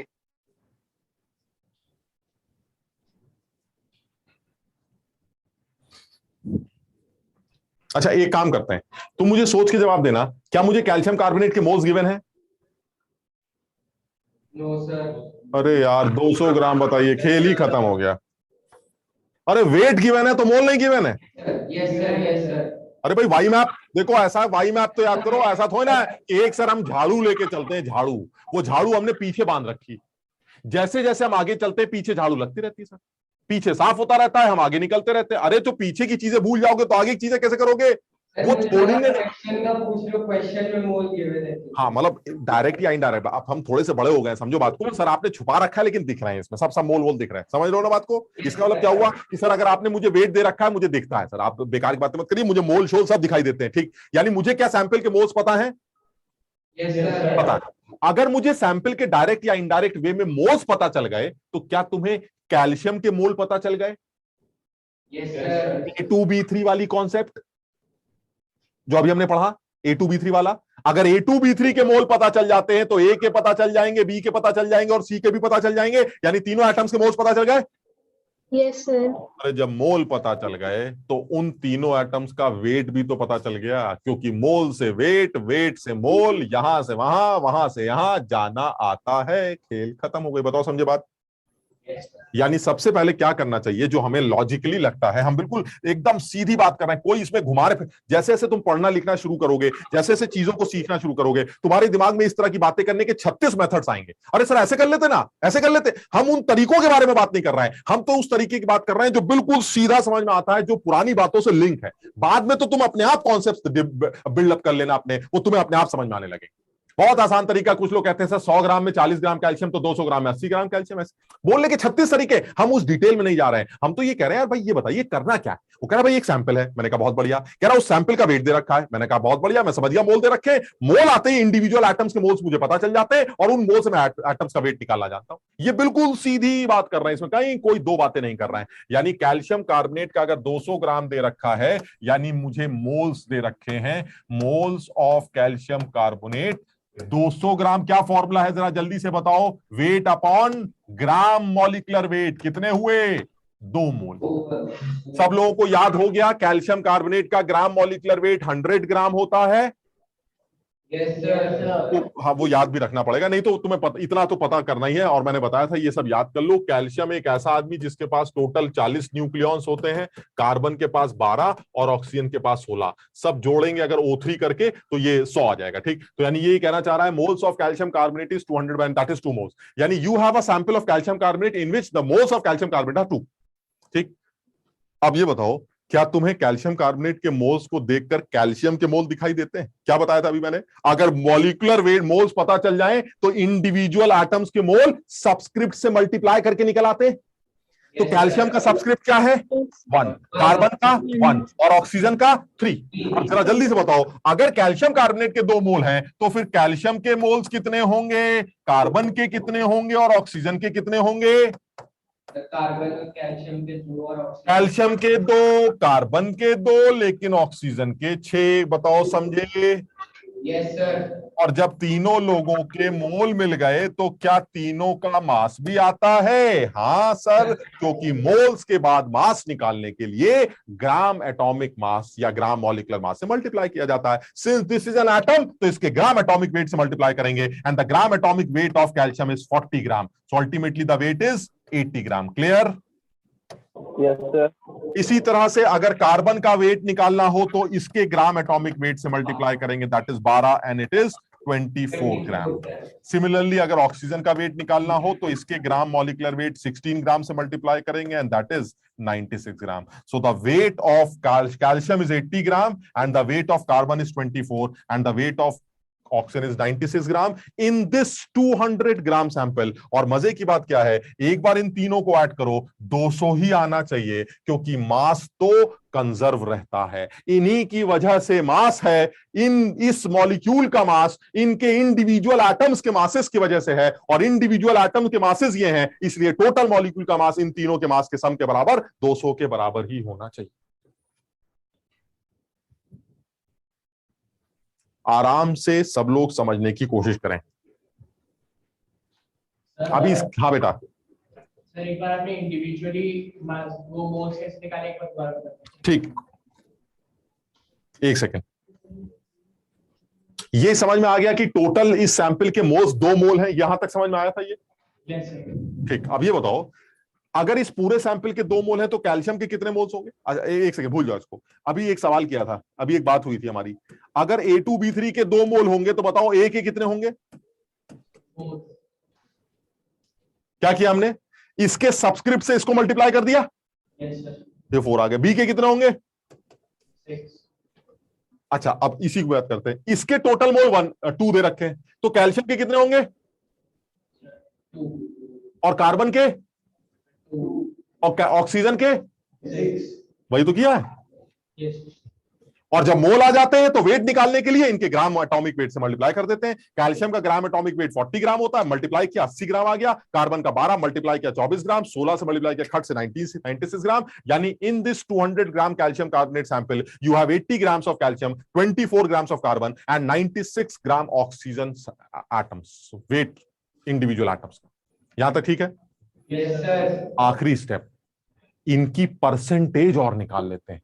क्या ये जानते हैं हम कि हमारा जो भी वेट है अगर वो टोटल वेट से डिवाइड कर दिया जाए तो परसेंटेज निकाली जा सकती है? अब मैं इंडिविजुअल एटम्स की परसेंटेज निकालता हूं, जल्दी से सोच के बताओ जरा, इसकी परसेंटेज कितनी आएगी? 80 डिवाइडेड बाय टोटल वेट कितना है? Into 100. 40%। 40%, बिल्कुल सही। The percentage of calcium is 40। Similarly इसकी निकाल के देखना, इसकी परसेंटेज आएगी 12% और इसकी निकाल के देखना, इसकी परसेंट आएगी 48%। कर लोगे अपने आप? Yes sir. यानी मुझे जो अभी तक समझ में आ रहा है वो ये कि अगर आप मुझे किसी भी सैंपल के बारे में कोई इंफॉर्मेशन दे दें तो मैं उस सैंपल की इंफॉर्मेशन से सबसे पहले सैंपल के मोल्स निकालता हूं। सैंपल के मोल्स आते ही मुझे इंडिविजुअल एटम्स के मोल्स पता चल जाते हैं। इंडिविजुअल एटम्स के मोल्स पता चलते ही उनका वेट पता चल जाता है और उनका वेट पता चलते ही मुझे इंडिविजुअल एटम्स की परसेंटेज पता चल जाती है। बताओ ये पूरा प्रोसेस समझ में आया कि नहीं? यानी सैंपल की इंफॉर्मेशन दे दो, मैं अंदर घुसकर एक एक एटम की परसेंटेज और उसका वेट कैलकुलेट करके बता दूं। Yes, sir. यानी मुझे किसी भी मॉलिक्यूलर सैंपल की इंफॉर्मेशन चाहिए, आप डायरेक्ट इनडायरेक्ट वे में मुझे मॉलिक्यूलर सैंपल की इंफॉर्मेशन दे दीजिए, मैं घुस घुस कर एटम्स की इंफॉर्मेशन आपको निकाल के बता दूंगा, उनका वेट बता दूंगा, उनकी परसेंटेज बता दूंगा, जो आप कहेंगे वो कैलकुलेट कर दूंगा। आप सिर्फ मुझे सैंपल की इंफॉर्मेशन देना स्टार्ट कर दीजिए। यानी जब कभी भी मुझे किसी भी मॉलिक्यूलर सैंपल की डायरेक्ट या इनडायरेक्ट वे में इंफॉर्मेशन गिवन हो तो मैं उस इंफॉर्मेशन को यूज करके इंडिविजुअल एटम्स की वेट्स और उनकी परसेंटेजेस कैलकुलेट कर सकता हूं। आज के लिए मैं इतना ही रखूंगा। एक बात जोड़कर, ये जो इंडिविजुअल एटम्स की जो परसेंटेजेस आप निकाल रहे हैं, ये परसेंटेजेस हमेशा कांस्टेंट रहेंगी। इस बात को एक एग्जांपल से करके आज इस बात को खत्म करने जा रहे हैं। चलिए, आखिरी बात ये करने जा रहा हूं मैं,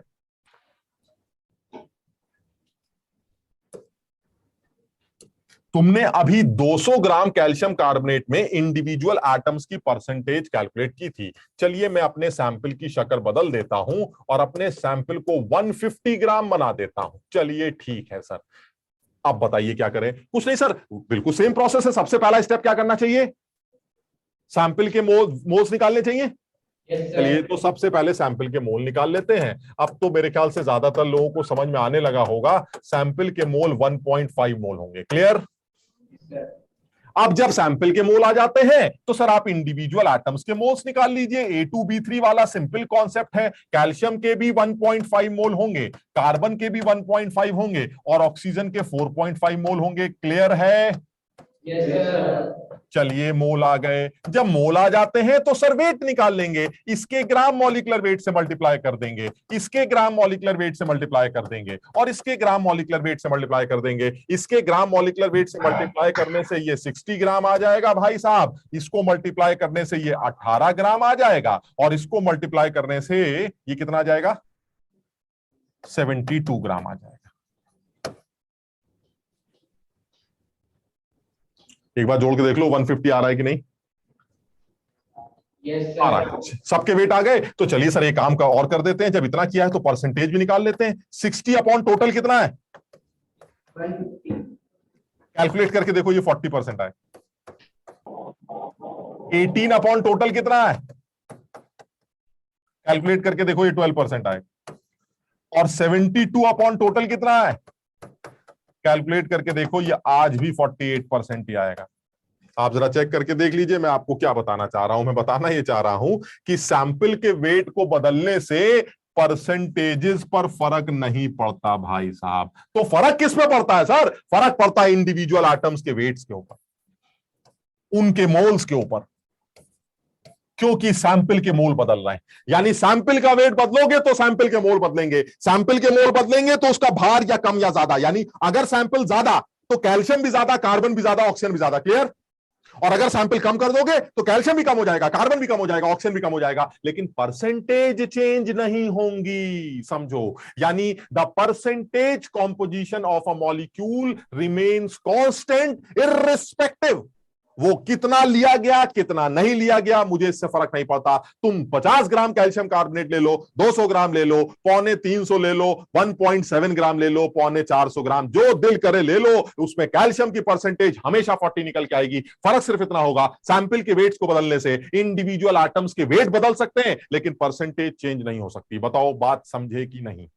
यस सर। यानी ये प्रूफ देना था और फिर इसको हम और आगे बात बढ़ाएंगे, लेकिन ये तुम्हें बताना क्या चाह रहा हूं कि अगर मुझे सैंपल की इंफॉर्मेशन मिल जाए तो मैं इंडिविजुअल एटम्स के मोल्स और उनका वेट निकाल लूंगा। परसेंटेज तो मुझे समझ में आ गया सर, वो तो निकालना ही नहीं, वो हमेशा फिक्स होती, उसके झंझट ही नहीं मेरे पास।